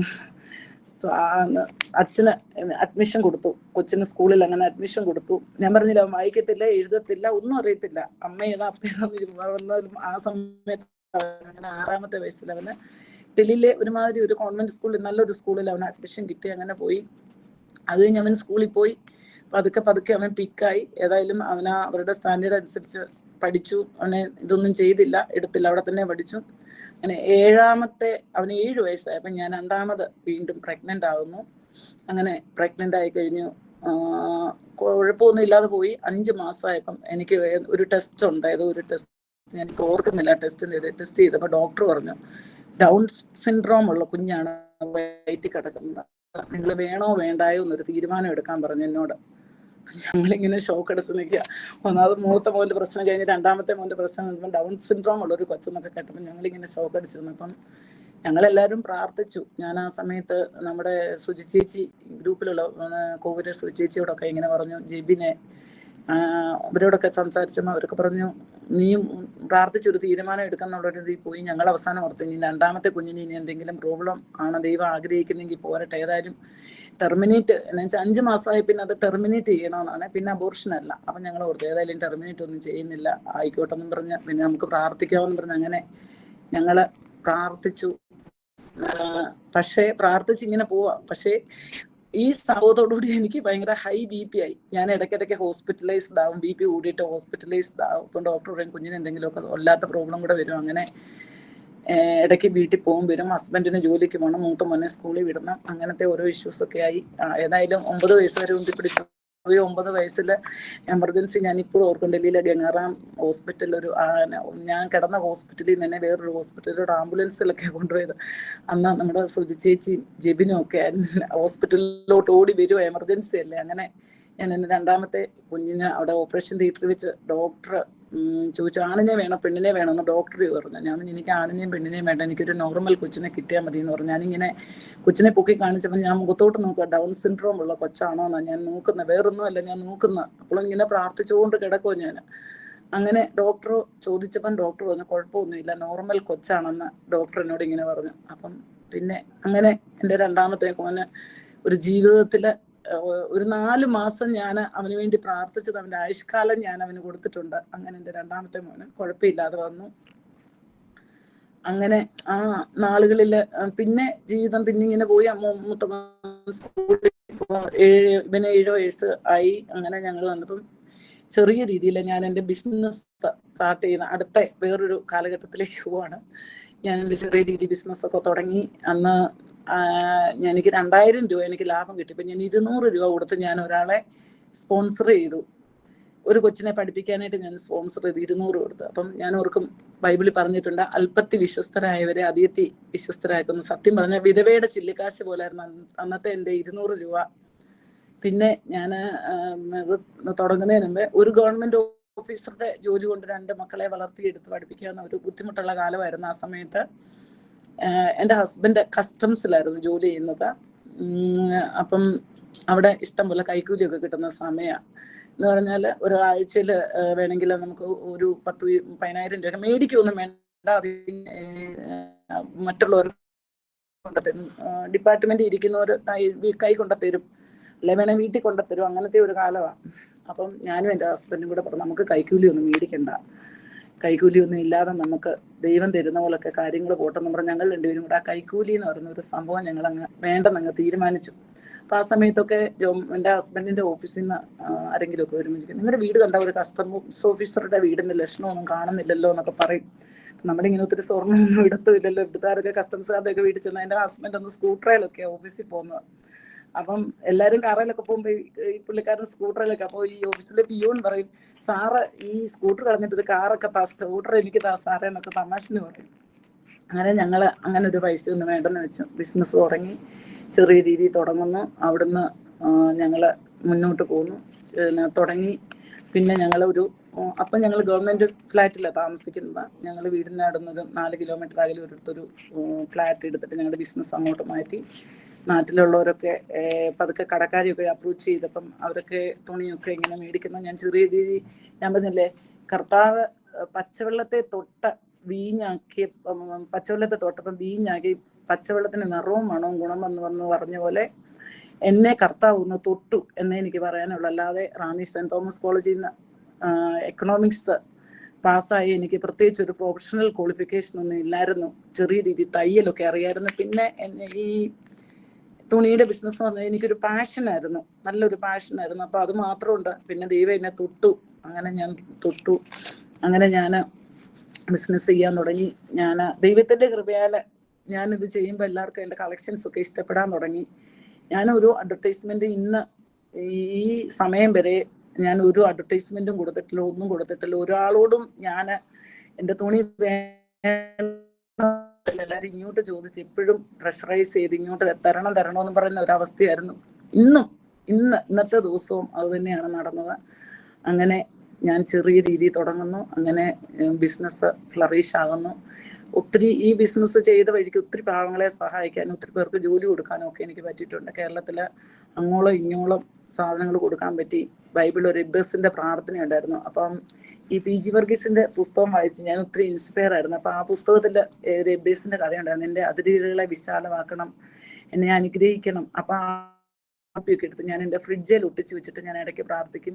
എൻ്റെ ഓഫീസിലെ ബാത്റൂമിൻ്റെ ഡോറെ ഞാനത് ഒട്ടിച്ചു വെച്ചിട്ടുണ്ട്. അപ്പോൾ ഇടയ്ക്ക് ഞാൻ ബാത്റൂമിൽ പോകുമ്പോൾ ഞാൻ അതിലൊന്ന് നോക്കി പ്രാർത്ഥിച്ചിട്ട് പറയും, എൻ്റെ മക്കളെ അനുഗ്രഹിക്കണം, എൻ്റെ ബിസിനസ്സിനെ അനുഗ്രഹിക്കണം, എൻ്റെ അതിരുകളെ വിശാലമാക്കണം. അത് അങ്ങനെ കുറേ എഴുതി വെച്ചിട്ടുണ്ട് അതിൻ്റെ അടിയിൽ. അപ്പോൾ അതെല്ലാം നോക്കി ഇങ്ങനെ പ്രാർത്ഥിക്കും. അങ്ങനെ ദൈവത്തിൻ്റെ കൂട്ടത്തിൽ നിന്ന് ബിസിനസ് ചെയ്തുകൊണ്ടായിരിക്കാം എൻ്റെ അതിരുകളെ ദൈവം വിശാലമാക്കി തന്നു. ഞാൻ ഇപ്പോൾ ഓർക്കുന്നു, ആ സമയത്ത് നമ്മുടെ A.K. ആന്റണി മന്ത്രിയായിരുന്ന സമയത്ത് A.K. ആന്റണിയുടെ ഭാര്യയൊക്കെ ഞങ്ങളുടെ കടയിൽ വരും. അതും പുറത്ത് സെക്യൂരിറ്റിക്കാരെ അകത്ത് ഒരു തൂക്കം പിടിച്ച് ഞങ്ങളുടെ കടയിൽ വന്നിട്ട് ഇവരൊക്കെ ഇരിക്കും, പോലീസുകാരിരിക്കും. അവർക്ക് വലിയ ഇഷ്ടമാണ് ഞങ്ങളുടെ കടയിൽ വന്നിരിക്കുന്ന കാര്യങ്ങളൊക്കെ കാണാൻ വലിയ ഇഷ്ടമാണ്. അങ്ങനെ അവര് എനിക്ക് ഒരു അവാർഡൊക്കെ തന്നിട്ടുണ്ട്. അവര് ബെസ്റ്റ് വുമൺ എന്റർപ്രണർ എന്ന് പറഞ്ഞൊരു അവാർഡൊക്കെ A.K. ആന്റണിയുടെ ഭാര്യ എലിസബത്ത് ആന്റണി തന്നിട്ടുണ്ട്. അങ്ങനെ ഇവര് വന്ന് ശരിക്കും പറഞ്ഞാൽ ഞങ്ങൾ ദോശയൊക്കെ ചൂട്ട് കടയിലിരുന്ന് കഴിക്കുമായിരുന്നു, അത്രയ്ക്കും ഇതായിരുന്നു. അങ്ങനെ പുള്ളിക്കാരത്ത് റെഗുലറായിട്ട് വരും. അതുപോലെ ഈ നമ്മുടെ ഡോക്ടർ ബാബു പോളിന്റെ അനിയൻ റോയി പോൾ IAS ഭാര്യ അമ്മുക്കൊച്ചമ്മ എന്നെ ഒത്തിരി സ്പിരിച്വലി എന്നെ ഒരു മെന്ററായിട്ട് എൻ്റെ കൂടെ തന്നെ ഒത്തിരി സഹായിച്ചിട്ടുണ്ട്. അപ്പം അമ്മുക്കൊച്ചമ്മ ഒത്തിരി IAS വൈഫും ഭാര്യയും ഞങ്ങളുടെ കടയിലൊക്കെ വരും. അങ്ങനെ മുക്കുച്ചമ്മ എന്നോട് പറയും, ജോസിയുടെ ബിസിനസ് ഒക്കെ വലുതാകും, ജോസി വലിയൊരാളാകും. അപ്പം ദൈവം ജോസിക്ക് തരുന്നതൊക്കെ മറ്റുള്ളവർക്കൊന്ന് കൂട്ടിയ ജോസ് കുടുംബത്തിന് വേണ്ടിയല്ല, മറ്റുള്ളവർക്കൂടെ വലുതാകുമ്പോൾ സഹായിക്കണമെന്നൊക്കെ അമ്മുക്കൊച്ചമ്മ എന്നോട് പറയും. അങ്ങനെ ഇരിക്കുമ്പം ഈ മലയാള മനോരമയിലെ ഇപ്പോഴത്തെ എഡിറ്റർ മാമൻ മാത്യുവിന്റെ വൈഫ് പ്രേമക്കൊച്ചമ്മയുടെ മരുമോളാണ് ഈ അമ്മുക്കൊച്ചമ്മയുടെ വൈഫ്, അമ്മുക്കൊച്ചമ്മയുടെ മോള്. ഇവര് വരും. അങ്ങനെ എൻ്റെ ഫ്രീ ആയിട്ട് ഇട്ടിട്ട് അന്ന് 2.5 ലക്ഷം രൂപ വനിതയുടെ ഒരു 4 പേജിൽ എനിക്കിന്ന് നോക്കുന്നത് 5 ലക്ഷം ഒക്കെ ആയെന്ന് തോന്നുന്നു. അഡ്വർടൈസ്മെന്റ് കൊടുക്കണമെങ്കിൽ എനിക്ക് ഫ്രീ ആയിട്ട് അവർ അഡ്വർടൈസ്മെന്റ് ഇട്ടു തന്നു. അങ്ങനെ കേരളത്തിൽ മുഴുവൻ എൻ്റെ സാരി ആ സമയത്ത് അങ്ങ് പോപ്പുലറായി. അങ്ങനെ അത് കഴിഞ്ഞ് ഇവർക്ക് കൂടി എന്നെ മലയാള മനോരമക്കാരൊക്കെ ഒത്തിരി സഹായിച്ചിട്ടുണ്ട്. ഒരു കഴിവും ഇല്ല, ഒന്നുമില്ലാത്ത ദൈവം അത് കഴിഞ്ഞ് ഞാൻ വനിതയ്ക്കകത്ത് പിന്നെ ഞാൻ പ്രേമക്കൊച്ചമ്മയെ വിളിച്ചപ്പം പറഞ്ഞു, ഞാൻ താങ്ക്സ് പറഞ്ഞപ്പോൾ എന്നോട് പറഞ്ഞു, ജോസിയെ സഹായിക്കാനായിട്ട് ദൈവം വിട്ടിയ ഒരു ദൂതനാണ്, ഒരു മാലാഖയായിട്ടോ ദൂതനായിട്ടൊക്കെ എന്നെ കരുതിയാൽ മതി, അതിനപ്പുറത്തോട്ട് താങ്ക്സ് ഒന്നും പറയണ്ടെന്ന്. അന്ന് എന്നോട് പറഞ്ഞു. ഇന്ന് ഞാൻ ഓർക്കുന്നു, നമ്മുടെ ജീവിതത്തിൽ പലപ്പോഴും ഇതുപോലെ മാലാഖമാരും ദൂതന്മാരും ഒക്കെ കടന്നു വരും. നമ്മൾ അവരെ മനസ്സിലാക്കുന്നില്ല. ചിറക് വെച്ചൊന്നും അല്ല വരുന്നതെന്ന് എനിക്ക് തോന്നിയിട്ടുണ്ട്. അല്ലാതെ മാലാഖമാര് നമ്മുടെ വരും. എൻ്റെ കൂട്ടത്തിൽ എനിക്കൊരു വേലക്കാരിയുണ്ട്. അവൾ എൻ്റെ കൂട്ടത്തിൽ 20 വർഷമായിട്ട് എൻ്റെ കൂട്ടത്തിൽ വർക്ക് ചെയ്യുന്നുണ്ട്. അവളും എന്നെ സംബന്ധിച്ചിടത്തോളം ഒരു മാലാഖയാണ്. അത് പണക്കാരോ പാവങ്ങളോ ഒക്കെ ആകാം. ഒത്തിരി പണിക്കാരെ 10-20 വർഷമായിട്ട് എൻ്റെ കൂട്ടത്തിൽ ജോലി ചെയ്യുന്നവരുണ്ട്. ഞാൻ അവരെയൊക്കെ ഇപ്പോൾ ഓർക്കുന്ന ദൈവം വിട്ട മാലാഖമാരായിട്ടൊക്കെയാണ്. നമുക്ക് ചിലപ്പോൾ അതൊന്നും മനസ്സിലാകത്തില്ലായിരിക്കും. ഞാൻ ആ പ്രേമകൊച്ചമ്മ അന്ന് പറഞ്ഞ കാര്യം ഞാൻ ഇപ്പോഴും ഓർക്കുന്നുണ്ട്, ആ ദൂതന്റെ കഥ. അപ്പം പണക്കാരോ പാവങ്ങളോ അയൽവക്കംകാരോ ഒക്കെ നമ്മുടെ മാലാഖമാരായിട്ടായിരിക്കും വരുന്നത്. നമുക്ക് ദേഷ്യവും കോപമൊക്കെ വരുമ്പോൾ ചിലപ്പോൾ നമ്മൾ ഓരോന്ന് സംസാരിക്കും. ഹിന്ദിക്കാർ പറയും ശത്രുക്കളെ നമുക്ക് ആവശ്യമുണ്ടെന്ന് പറയും. അപ്പം ഞാനിപ്പോഴും പറയാം, എല്ലാവരോടും ഒന്നും പിണങ്ങിയാലും പെട്ടെന്ന് ഇണങ്ങിയേക്കണം. മനുഷ്യതലത്ത് നിൽക്കുമ്പോൾ നമുക്കൊരു പിണക്കവും ഇതുമൊക്കെ വരും. എന്നാലും എല്ലാവരെയും നമുക്ക് ആവശ്യം വരും. അതുകൊണ്ട് നമ്മൾ എല്ലാവരോടും ഇണങ്ങിയൊക്കെ പോകണമെന്ന് പറയും. പിണക്കമൊക്കെ വരും, എന്നാലും അതൊക്കെ മറക്കണമെന്ന് ഞാൻ ഇപ്പോഴും പറയും. അങ്ങനെ എൻ്റെ ജീവിതം മുന്നോട്ട് പോയി. ഞങ്ങൾ ഗവൺമെന്റ് ഫ്ലാറ്റിലാണ് താമസിക്കുന്നത്. ഗവൺമെന്റ് ഫ്ലാറ്റിൽ താമസിക്കുമ്പോൾ വീടിന് സൗകര്യമൊക്കെ കുറവായിരുന്നു, ബെഡ്റൂം കുറവായിരുന്നു. പിള്ളേരൊക്കെ വളർന്നു. അപ്പം മോൻ 10ാം ക്ലാസ്സിലായപ്പോൾ ഞങ്ങളും ആഗ്രഹിച്ച് കടയുടെ അടുത്തൊരു വീടാണെങ്കിൽ എനിക്ക് നല്ല സൗകര്യമാണല്ലോ എന്ന് ഞാൻ ഓർത്തു. ഞാൻ പ്രാർത്ഥിക്കാൻ തുടങ്ങി. 3 മെഴുകുതിരി, ഞങ്ങളുടെ അടുത്തൊരു കത്തോലിക്ക പള്ളിയുണ്ട്, അവിടെ പോയി 3 മെഴുകുതിരി കത്തിച്ച് വെച്ചിട്ട് പ്രാർത്ഥിക്കും. 3 ബെഡ്റൂമുള്ള ഒരു വീട് എനിക്ക് കിട്ടണമെന്ന് ഞാൻ പ്രാർത്ഥിക്കാൻ തുടങ്ങി. കടയിൽ നിന്ന് ഇങ്ങോട്ട് തിരിച്ചു പോകുമ്പോൾ ഞാൻ കടയിൽ മെഴുകുതിരി കത്തിച്ച്, ചിലപ്പോൾ ഞാൻ കത്തിച്ചില്ല, ഹസ്ബൻഡിനോട് ഒരു 3 മെഴുകുതിരി കത്തിച്ചേക്കണം, നമുക്ക് 3 ബെഡ്റൂമുള്ള നല്ല ബെഡ്റൂം, വലിയ വീട് വേണമെന്നാണ് പ്രാർത്ഥിക്കുന്നത്, ചെറിയ വീടൊന്നുമല്ല. അപ്പം പി ജി വർഗീസിന്റെ പുസ്തകത്തിൽ എഴുതിയിട്ടുണ്ട്, നമ്മൾ എപ്പോഴും വലുതേ ചോദിക്കാവുള്ളൂ, ഒന്നും ചെറുത് ചോദിക്കില്ലെന്ന് പറഞ്ഞു. അപ്പൊ അത് വെച്ചിട്ട് എനിക്ക് വലിയൊരു വീട്, 3 ബെഡ്റൂമുള്ള ഒരു വീട് വേണമെന്ന് ഞാൻ പ്രാർത്ഥിക്കാൻ തുടങ്ങി. അങ്ങനെ വീട് തപ്പി ഞാൻ നടന്നു. ഞങ്ങൾ അപ്പോഴത്തേക്ക് ഗവൺമെന്റ് ഫ്ലാറ്റിൽ നിന്ന് ഷിഫ്റ്റ് ആയിട്ട് കടയുടെ അടുത്ത് ഒരു വാടക വീട്ടിൽ താമസിക്കാം. അപ്പം റെന്റൊക്കെ കൂടിയപ്പോൾ എന്നെ എല്ലാവരും പിന്നെയും വഴക്ക് പറയാൻ തുടങ്ങി, ഒരു വീട് മേടിയില്ല. അങ്ങനെ വീട് മേടിക്കാൻ നടന്നിട്ട് ഞങ്ങളുടെ കടയുടെ ആ ഏരിയ ഒരിച്ചിരി എക്സ്പെൻസീവ് ഏരിയ ആയിരുന്നു. അപ്പം ഒത്തിരി വീട് പോയി കണ്ടിട്ടൊന്നും ഇഷ്ടപ്പെട്ടില്ല. അപ്പൊ അവസാനം ഒരു വീട് കണ്ട, പക്ഷെ വീടിന് ഭയങ്കര വില, നമ്മുടെ അടുത്ത് പൈസ ഇല്ല, അത്രയൊന്നും എത്തി നോക്കാൻ മേലാത്ത പോലെ പൈസ. ഹസ്ബൻഡിനോട് പറയാൻ തന്നെ എനിക്ക് ഭയങ്കര മടി. അപ്പം ആ വീട് പണിതുകൊണ്ടിരിക്കുക, സ്ട്രക്ചറൊക്കെ പണിത് തീർന്ന് കിടക്കുന്ന സമയം. ഞാൻ രാവിലെ ഞങ്ങളുടെ വാടകയ്ക്ക് താമസിക്കുന്ന വീടിന്റെ അടുത്ത് തന്നെയാണ്. അപ്പൊ ഞാൻ രാവിലെ നടക്കാൻ ഇറങ്ങുമ്പം ഞാൻ ഈ പുസ്തകം വായിച്ചതിന്റെ ഒരു ഓർമ്മ വെച്ചിട്ട് ഞാൻ ഈ വീടിന് മുന്നിൽ നിന്ന് പോയി പ്രാർത്ഥിക്കും, കർത്താവേ എനിക്ക് വീട് തരണം, എനിക്ക് ഇവിടെ ഒന്ന് താമസിക്കണം, എനിക്ക് വീട് തരണം കർത്താവേ. ഞാൻ ഇങ്ങനെ ഒരുമാതിരി പിടിച്ച്, രാജമ്മ പറഞ്ഞ പോലെ പിടിച്ച് പ്രാർത്ഥിക്കാൻ തുടങ്ങി. അങ്ങനെ ആ വീടിന് മുന്നേ പോയി കുറേ ദിവസം പ്രാർത്ഥിച്ചു. കുറച്ച് നാൾ കഴിഞ്ഞപ്പോൾ ഞാൻ ഹസ്ബൻഡിനോട് പറഞ്ഞു, നമുക്ക് ആ വീടൊന്ന് പോയി നോക്കിയാലോ എന്ന് വെച്ചാൽ. ഹസ്ബൻഡ് ചോദിച്ചു, നമ്മുടെ ഇത്രയും പൈസയ്ക്ക് എവിടെയാ പോകുന്നതെന്ന് പറഞ്ഞു. ഞാൻ പറഞ്ഞു, നമുക്കൊരു ലോൺ എടുക്കാം, ബാക്കി കുറച്ച് കസ്റ്റമേഴ്സിനോടൊക്കെ നമുക്ക് കടം മേടിക്കാം, ലോൺ എടുക്കാം, പിന്നെ കുറച്ച് നമ്മുടെ ഉണ്ടല്ലോ എന്നൊക്കെ ഞാൻ ഇങ്ങനെ പറഞ്ഞു. പുള്ളിയോട് പറയാൻ തന്നെ എനിക്ക് ഭയമാണ്. ഞാൻ പുള്ളിയോട് ഒരുമാതിരി ഞാൻ ചെന്ന് പറഞ്ഞു, പുള്ളി സമ്മതിച്ചു. അങ്ങനെ പുള്ളിയെ വീട് കൊണ്ട് കാണിച്ചു.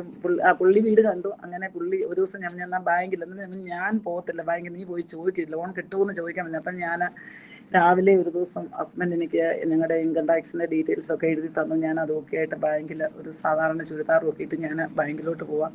അപ്പം ഡ്രൈവർ പോയ വഴിക്ക് എന്നോട് പറഞ്ഞു, മാഡം ബാങ്കിലെ മാനേജർ ഒരു മലയാളിയാണെന്ന് പറഞ്ഞു. അപ്പം ഞാൻ അവിടെ ചെന്നപ്പം ബാങ്ക് മാനേജർ അവിടെ നിന്ന് സംസാരിച്ചുകൊണ്ടിരിക്കുന്നു. ഒരു ഹിന്ദിക്കാർ 2 പേരുണ്ട്. ഞാൻ ആ കസേരയുടെ പുറയിലായിട്ട് ഞാൻ അവിടെ ഇങ്ങനെ നിന്ന് കഴിഞ്ഞപ്പോഴത്തേക്ക് എന്നെ ബാങ്ക് മാനേജർ മൈൻഡ് ഒന്നും ചെയ്യുന്നില്ല. മലയാളിയാണെന്നൊക്കെ മനസ്സിലായെങ്കിലും മൈൻഡ് ചെയ്തില്ല. പിന്നെ അയാൾ പോകുന്നിടം വരെ ഞാൻ അവിടെ നിന്ന് കഴിഞ്ഞിട്ട് അയാൾ ചോദിച്ചു, എന്നാന്ന് ചോദിച്ചപ്പോൾ ഞാൻ എനിക്കൊരു ലോൺ വേണമെന്ന് പറഞ്ഞു. പിന്നെ അയാൾ എന്നോട് ചോദിച്ചു, എത്ര രൂപ ലോൺ വേണമെന്ന് ചോദിച്ചു. അപ്പം ഞാൻ ഒരു സാധാരണ ഒരു ചുരിദാർ നോക്കിയിട്ട് നമ്മുടെ ടിപ്പിക്കൽ മലയാളി സ്റ്റൈലിലാണ് ഞാൻ അവിടെ ചെല്ലുന്നത്.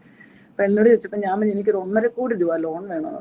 അയാൾ എന്നെ ഇങ്ങനെ നോക്കി, രാവിലെ ഒരു മലയാളി വന്നിട്ട് 1.25 കോടി രൂപ ലോൺ വേണമെന്ന് പറയുന്നത്, നിങ്ങളിങ്ങനെ അന്തം വിട്ട് എന്നെ നോക്കുക. അപ്പം ഞാൻ പറഞ്ഞു, ഇതാ ഞങ്ങളുടെ ഇൻകം ടാക്സ് ഡീറ്റെയിൽസ്, നിങ്ങളിതൊന്ന് ചെക്ക് ചെയ്യണമെന്ന് പറഞ്ഞു. അപ്പം ഞാൻ പറഞ്ഞു, HDFC-ക്കാർ തരാമെന്ന് പറഞ്ഞിട്ട് നിങ്ങൾക്ക് തരാൻ പറ്റുമെന്ന് ഒന്നും പറ, ഞാൻ അങ്ങനെയാണെങ്കിൽ എൻ്റെ ഹസ്ബൻഡിനെ പറഞ്ഞു വിടാമെന്ന്. അപ്പം ഹസ്ബൻഡ് എന്നോടൊന്നും കിട്ടത്തില്ല, എനിക്ക് അതുകൊണ്ട് എനിക്ക് ചോദിക്കാൻ മടിയാന്ന് പറഞ്ഞാൽ ഹസ്ബൻഡ് അങ്ങനെ പോകാതിരുന്ന. എനിവേ അപ്പം അയാൾ എന്നോട് അത് കേട്ടപ്പോൾ അയാളെന്നോട് ഇരിക്കാനൊക്കെ പറഞ്ഞു. ഞാൻ അവിടെ ഇരുന്നു പറഞ്ഞു വന്നപ്പം ദൈവത്തിന്റെ വലിയൊരു അത്ഭുതം. ആ മനുഷ്യന് വടശ്ശേരിക്കരക്കാരനൊരു മലയാളിയായിരുന്നു, കാനറ ബാങ്കിൽ ജോലി ചെയ്യുന്ന വടശ്ശേരിക്കരക്കാരനൊരു മലയാളി ഞങ്ങളുടെ വീടിനടുത്തുള്ള കാനറ ബാങ്കിലെ മാനേജറായിട്ടിരിക്കുക. അയാൾ എല്ലാം നോക്കിയിട്ട് എന്നോട് പറഞ്ഞു, നാളെ വാ, നാളെ ഹസ്ബൻഡിനെ വിടാം, ഞാൻ നോക്കട്ടെ എന്ന് പറഞ്ഞു. പിറ്റേ ദിവസം ഹസ്ബൻഡ് ചെന്നപ്പോൾ അയാൾ പറഞ്ഞു, ഞങ്ങൾ 2 ഓഡി അക്കൗണ്ടും ഒരു 90 ലാക്സും കൂടെ തരാം, അങ്ങനെ തരാമെന്ന് പറഞ്ഞു. അങ്ങനെ ഞങ്ങൾ അതിൽ ലോൺ തന്നു. അത് കഴിഞ്ഞ് ഞങ്ങൾ അങ്ങനെ വീടൊക്കെ മേടിച്ചു. അങ്ങനെ ഒത്തിരി പേരുടെ സഹായത്താലാണ് ഞങ്ങൾ വീട് മേടിച്ചത്. അപ്പം അങ്ങനെ ഞങ്ങൾ വീട് മേടിച്ച് കഴിഞ്ഞ് ഞാനൊരു ധ്യാനത്തിന് പോയി. ഞാൻ അതിൻ്റെ ഒരു സന്തോഷം കൊണ്ട് ഞാൻ ധ്യാനത്തിന് പോയി തിരിച്ച് ഞാൻ വന്നപ്പോൾ പറഞ്ഞു ബാങ്ക് മാനേജർക്ക് ട്രാൻസ്ഫർ ആയെന്ന് പറഞ്ഞു. അപ്പോൾ എന്നോട് ഹസ്ബൻഡ് നമുക്കൊരു ഡിന്നർ കൊടുക്കണ്ടെന്ന് ചോദിച്ചപ്പം അന്ന് ഡിന്നർ കൊടുക്കാൻ ചെന്നപ്പം ബാങ്ക് മാനേജർ എന്ന് പറഞ്ഞു 2 വർഷമായിട്ട് ഞാൻ ട്രാൻസ്ഫറിന് വേണ്ടി ട്രൈ ചെയ്തുകൊണ്ടിരിക്കുക, നിങ്ങൾക്കൊരു ലോൺ തരാൻ വേണ്ടിയാണ് ദൈവം എന്നെ ഇവിടെ ഇരുത്തിയതെന്ന് എനിക്ക് തോന്നുന്നു എന്ന് അയാൾ ഇങ്ങനെ പറഞ്ഞു. അത് കഴിഞ്ഞ് ആ മനുഷ്യൻ ട്രാൻസ്ഫർ ആയിട്ട് നേരെ റാന്നിക്ക് പോകുന്ന ഒരു അവസ്ഥയായിരുന്നു. ഇന്നും ആ മാനേജർ ഞങ്ങളെ വിളിക്കും. അങ്ങനെ ദൈവം നല്ലൊരു വീട് ഡൽഹിയുടെ മെയിൻ സ്ഥലത്ത് സെൻട്രൽ പ്ലേസ് ഞങ്ങൾക്ക് ദൈവം തന്നു. അങ്ങനെ ഞാൻ അങ്ങനെ വീട് മേടിച്ചു. ഞങ്ങൾ ആ വീട് അങ്ങനെ താമസിച്ചു. പിന്നെ ശക്തനായവൻ മുഖാന്തരം ഞാൻ സകലത്തിനും മതിയായവൻ എന്ന് പറഞ്ഞ പോലെ എനിക്ക് അങ്ങനെ വീട് മേടിക്കാനും ഇത് ചെയ്യാനും ഒക്കെ കഴിഞ്ഞു. പിന്നെ അല്പത്തില് വിശ്വസ്തരായവരെ ദൈവം അധികത്തില് വിശ്വസ്തരാക്കുന്നു എന്നൊക്കെ എനിക്കിപ്പം പറയാൻ കഴിയുന്നുണ്ട്. പിന്നെ മോന്റെ കഥ ഇനി ഞാൻ പറയാം. മൂത്ത മോന്റെ കഥയിലോട്ട് ഞാൻ തിരിച്ചു വരാം. മൂത്ത മോൻ അങ്ങനെ 10ാം ക്ലാസ്സിൽ അത്യാവശ്യം മാർക്കൊക്കെ മേടിച്ച് അവന് ജയിച്ചു. 11, 12 അവന് വിത്തൗട്ട് മാത്സ് അവന് +1 +2 ചേരുന്നു.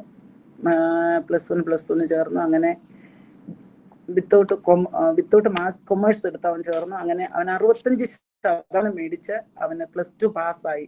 ഇന്ന് ഞാൻ എൻ്റെ എല്ലാവരോടും പറയും, നോർമൽ പിള്ളേരുടെ 98% ഈക്വൽ ടു അവൻ്റെ 65%.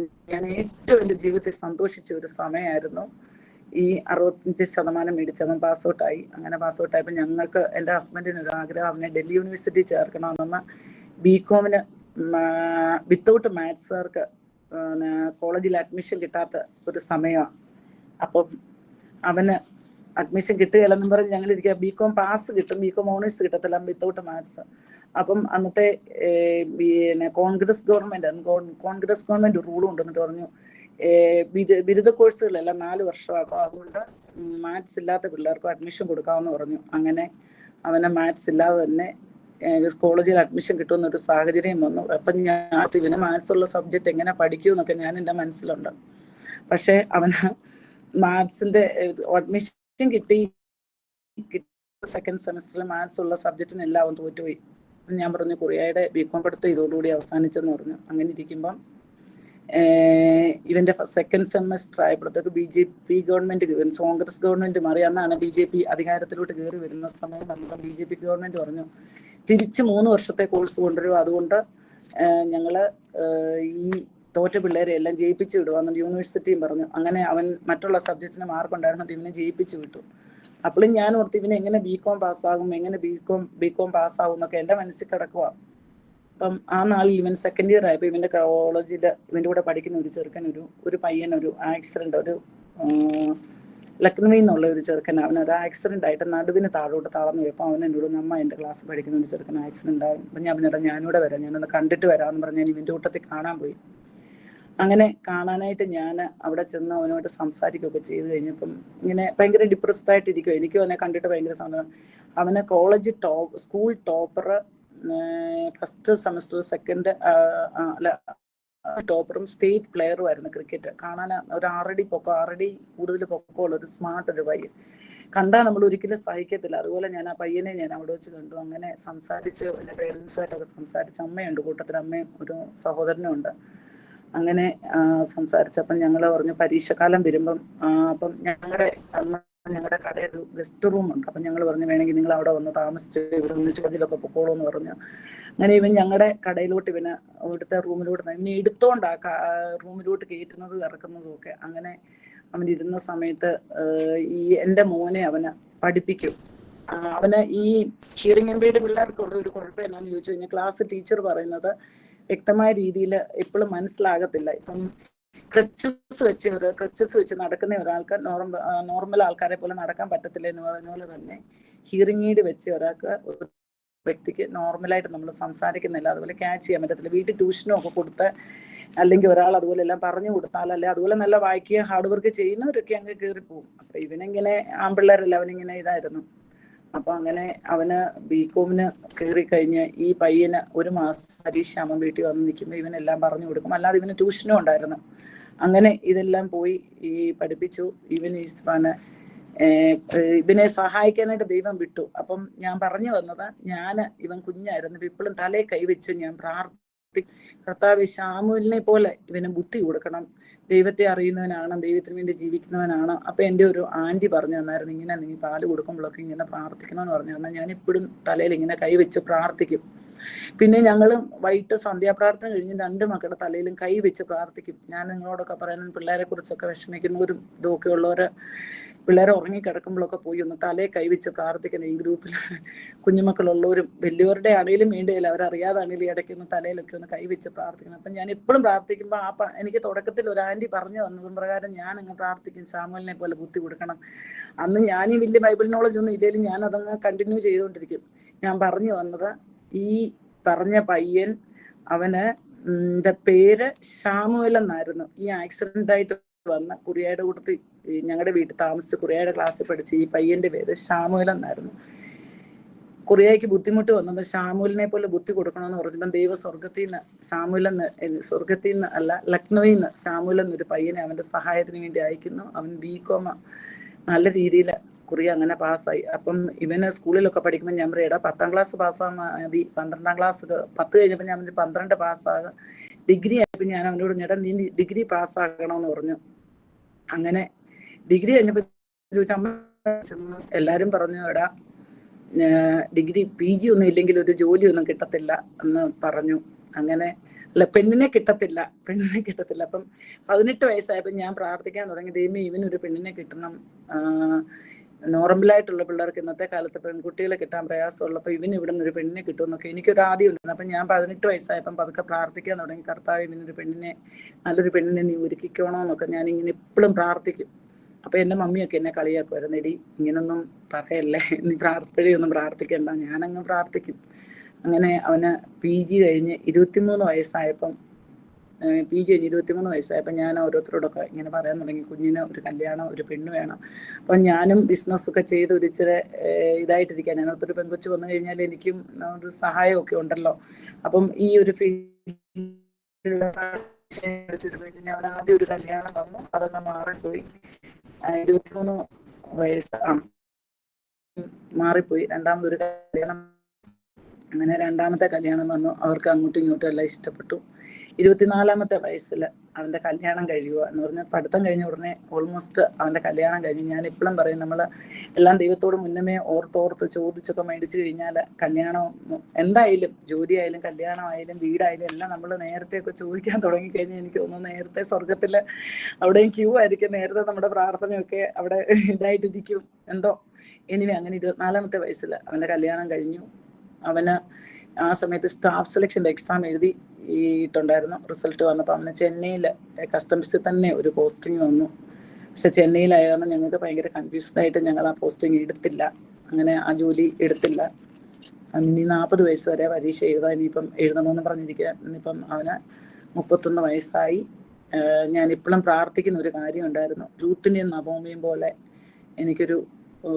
എനിക്ക് ജീവിക്കണം, അതുപോലൊരു നല്ല മരുമോളെ വഴക്കൊന്നും ഉണ്ടാക്കാതെ ഞങ്ങൾ എൻ്റെ ഒരു സന്തോഷത്തോടെ പോകുന്ന ഒരു മരുമോളെ കിട്ടണം. എനിക്ക് പെൺപിള്ളേരില്ലാത്ത കാരണം എനിക്ക് ഭയങ്കര ഇഷ്ടമായിരുന്നു. അങ്ങനെ റേച്ചൽ ഞങ്ങളുടെ ജീവിതത്തിലേക്ക് കടന്നു വന്നു. ഞാൻ ചിലപ്പം പറയും, എൻ്റെ ആൺപിള്ളേരെക്കാളും നല്ലത് എൻ്റെ റേച്ചലാണെന്ന് പറയും. നല്ല ഞങ്ങൾ രൂത്തുന്ന ഭൂമിയും പോലെ ഇടയ്ക്കിടയ്ക്ക് ഒരു ചെറിയ പ്രശ്നമൊക്കെ ഉണ്ടെങ്കിലും ഞങ്ങൾ തമ്മിൽ വളരെ വൈബിലാണ് പോകുന്നത്. ഇന്ന് വന്നിട്ട് എന്നോട് പറഞ്ഞു, അമ്മയെ ഞാൻ അടിക്ക് നല്ലതായിട്ട് പറഞ്ഞേക്കണമെന്നൊക്കെ പറഞ്ഞ് എന്നെ പേടിപ്പിച്ചിട്ടാണ് പോയി. അത്രയ്ക്ക് ഞങ്ങൾ തമ്മിലൊരു വൈബുണ്ട്. എന്നെ വന്നെല്ലാം പറഞ്ഞൊക്കെ തന്ന് ധൈര്യമൊക്കെ പെടുത്തിയിട്ടാണ് അവള് പോയത്. അങ്ങനെ 24ാമത്തെ വയസ്സിൽ കല്യാണം കഴിഞ്ഞു. ഇന്ന് 3.5 വയസ്സുള്ള ഒരു കുഞ്ഞുണ്ട്. വളരെ സന്തോഷമായിട്ട് അവർ പോകുന്നു. ഇനിയും നമ്മുടെ ഗ്രൂപ്പില് രാജമ്മ പറഞ്ഞ പോലെ, രാജനച്ഛൻ്റെ ദൈവത്തെ അറിയുന്നവനായി ജീവിക്കണമെന്ന് പറഞ്ഞുകൊണ്ടായിരിക്കാം രാജമ്മയുടെ പറഞ്ഞ പോലെ അവന് കൊളംബിയച്ചൻ്റെ എല്ലാ മെസ്സേജുകളും അവന് പോസ്റ്റൊക്കെ ചെയ്യും. യാതൊരു മടിയില്ലാതെ ചിലപ്പോഴൊക്കെ കുഞ്ഞിനെ ഉറക്കുന്ന കൂട്ടത്തിൽ ഇവന് ഉറങ്ങിപ്പോകും. അപ്പോഴത്തേക്ക് രാവിലെ ഒത്തിരി മെസ്സേജ് ജ്യൂസി മെസ്സേജ് ഇട്ടില്ല എന്ന് പറയും.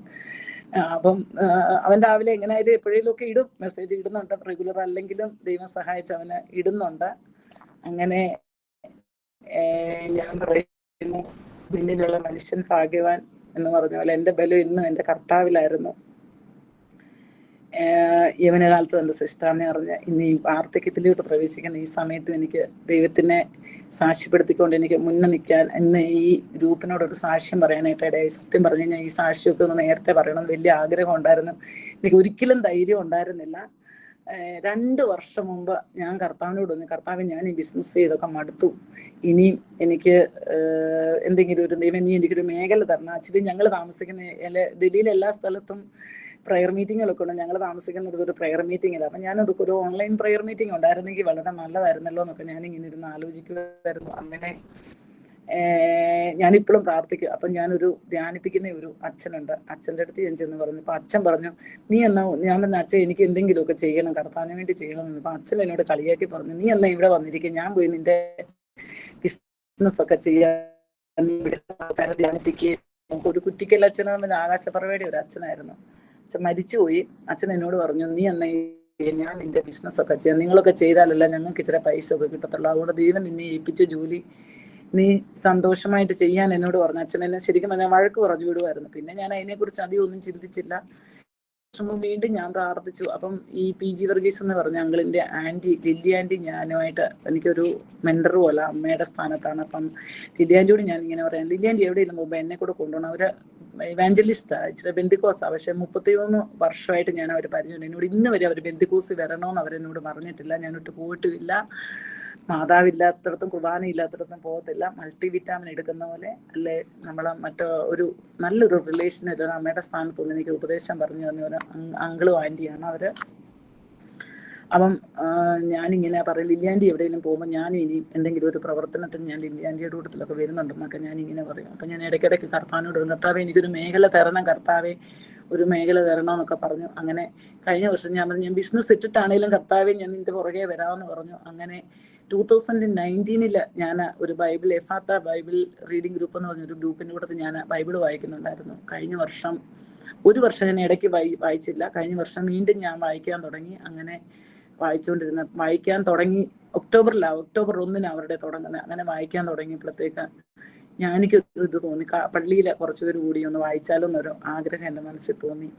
അങ്ങനെ ഞാൻ ഞങ്ങളുടെ സന്തോഷച്ചനാണ് പള്ളിയിലെ സന്തോഷച്ചനോട് സന്തോഷിച്ചൻ വളരെ സന്തോഷത്തോടെ പറഞ്ഞു, നമുക്ക് തുടങ്ങാൻ ജോസേൻ്റി എന്ന് പറഞ്ഞു. അങ്ങനെ ഞാൻ ബൈബിൾ റീഡിംഗ് ഗ്രൂപ്പ് തുടങ്ങാനുള്ള ഇത് ഒക്കെ തുടങ്ങി. അങ്ങനെ എനിക്ക് തോന്നുന്നു തുടങ്ങി കഴിഞ്ഞപ്പോൾ ഞാൻ പറഞ്ഞു, നമുക്കൊന്ന് ഒരു വചനം പറയാനുള്ള ഒരാളെ നോക്കാമെന്ന് പറഞ്ഞ് കൊളമടയച്ചനെ എന്നെ ഒന്ന് അപ്രോച്ച് ചെയ്തു. അപ്പം കൊളമടയച്ചൻ എനിക്ക് തോന്നുന്നു ഒന്നും ചിന്തിച്ചൊന്നുമില്ല ജോസി. അപ്പൊ അമ്മായിയും കൊളമടയച്ചനുമായിട്ടുള്ള ബന്ധം 33 വർഷത്തെ ബന്ധമാണ്.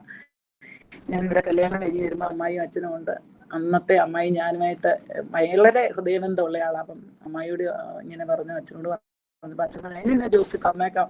എനിക്കിപ്പോ തോന്നുന്നു അച്ഛനൊന്നും ചിന്തിക്കാതാണോ, അന്നേരം പെട്ടെന്ന് പറഞ്ഞതാണോ, അല്ലെങ്കിൽ ഇത്രയും വലിയ റിസ്ക് എടുക്കുമായിരുന്നോ എന്നൊക്കെ ഞാൻ അത് കഴിഞ്ഞ് ഇങ്ങനെ ചിന്തിച്ചിട്ടുണ്ട്. ഞാൻ അച്ഛനോട് ചോദിച്ചിട്ടുണ്ട്. എനിവേ അച്ഛന് പനി വന്ന ആശുപത്രി കിടന്നത് പോലും ഒരു ദിവസം പോലും മുടങ്ങാതെ നമുക്ക് മെസ്സേജ് തന്ന അച്ഛന് ഈ സമയം ഞാൻ ഓർക്കുന്നു. അമ്മായിയാണെ നമ്മുടെ ഗ്രൂപ്പിൽ ഒത്തിരി പേരെ ചേർത്തിട്ടുണ്ട്.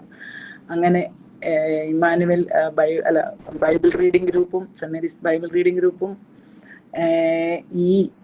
അങ്ങനെ ഇമ്മാനുവൽ ഗ്രൂപ്പ് 1, 2 അങ്ങനെ ദൈവം നമ്മുടെ ഗ്രൂപ്പിനെ പരിശുദ്ധാത്മാവ് കൊണ്ട് നിറച്ച് ഇന്ന് നടത്തുന്നു. അങ്ങനെ ഒരു ഗ്രൂപ്പ് തുടങ്ങാനും ദൈവം സഹായിച്ചു.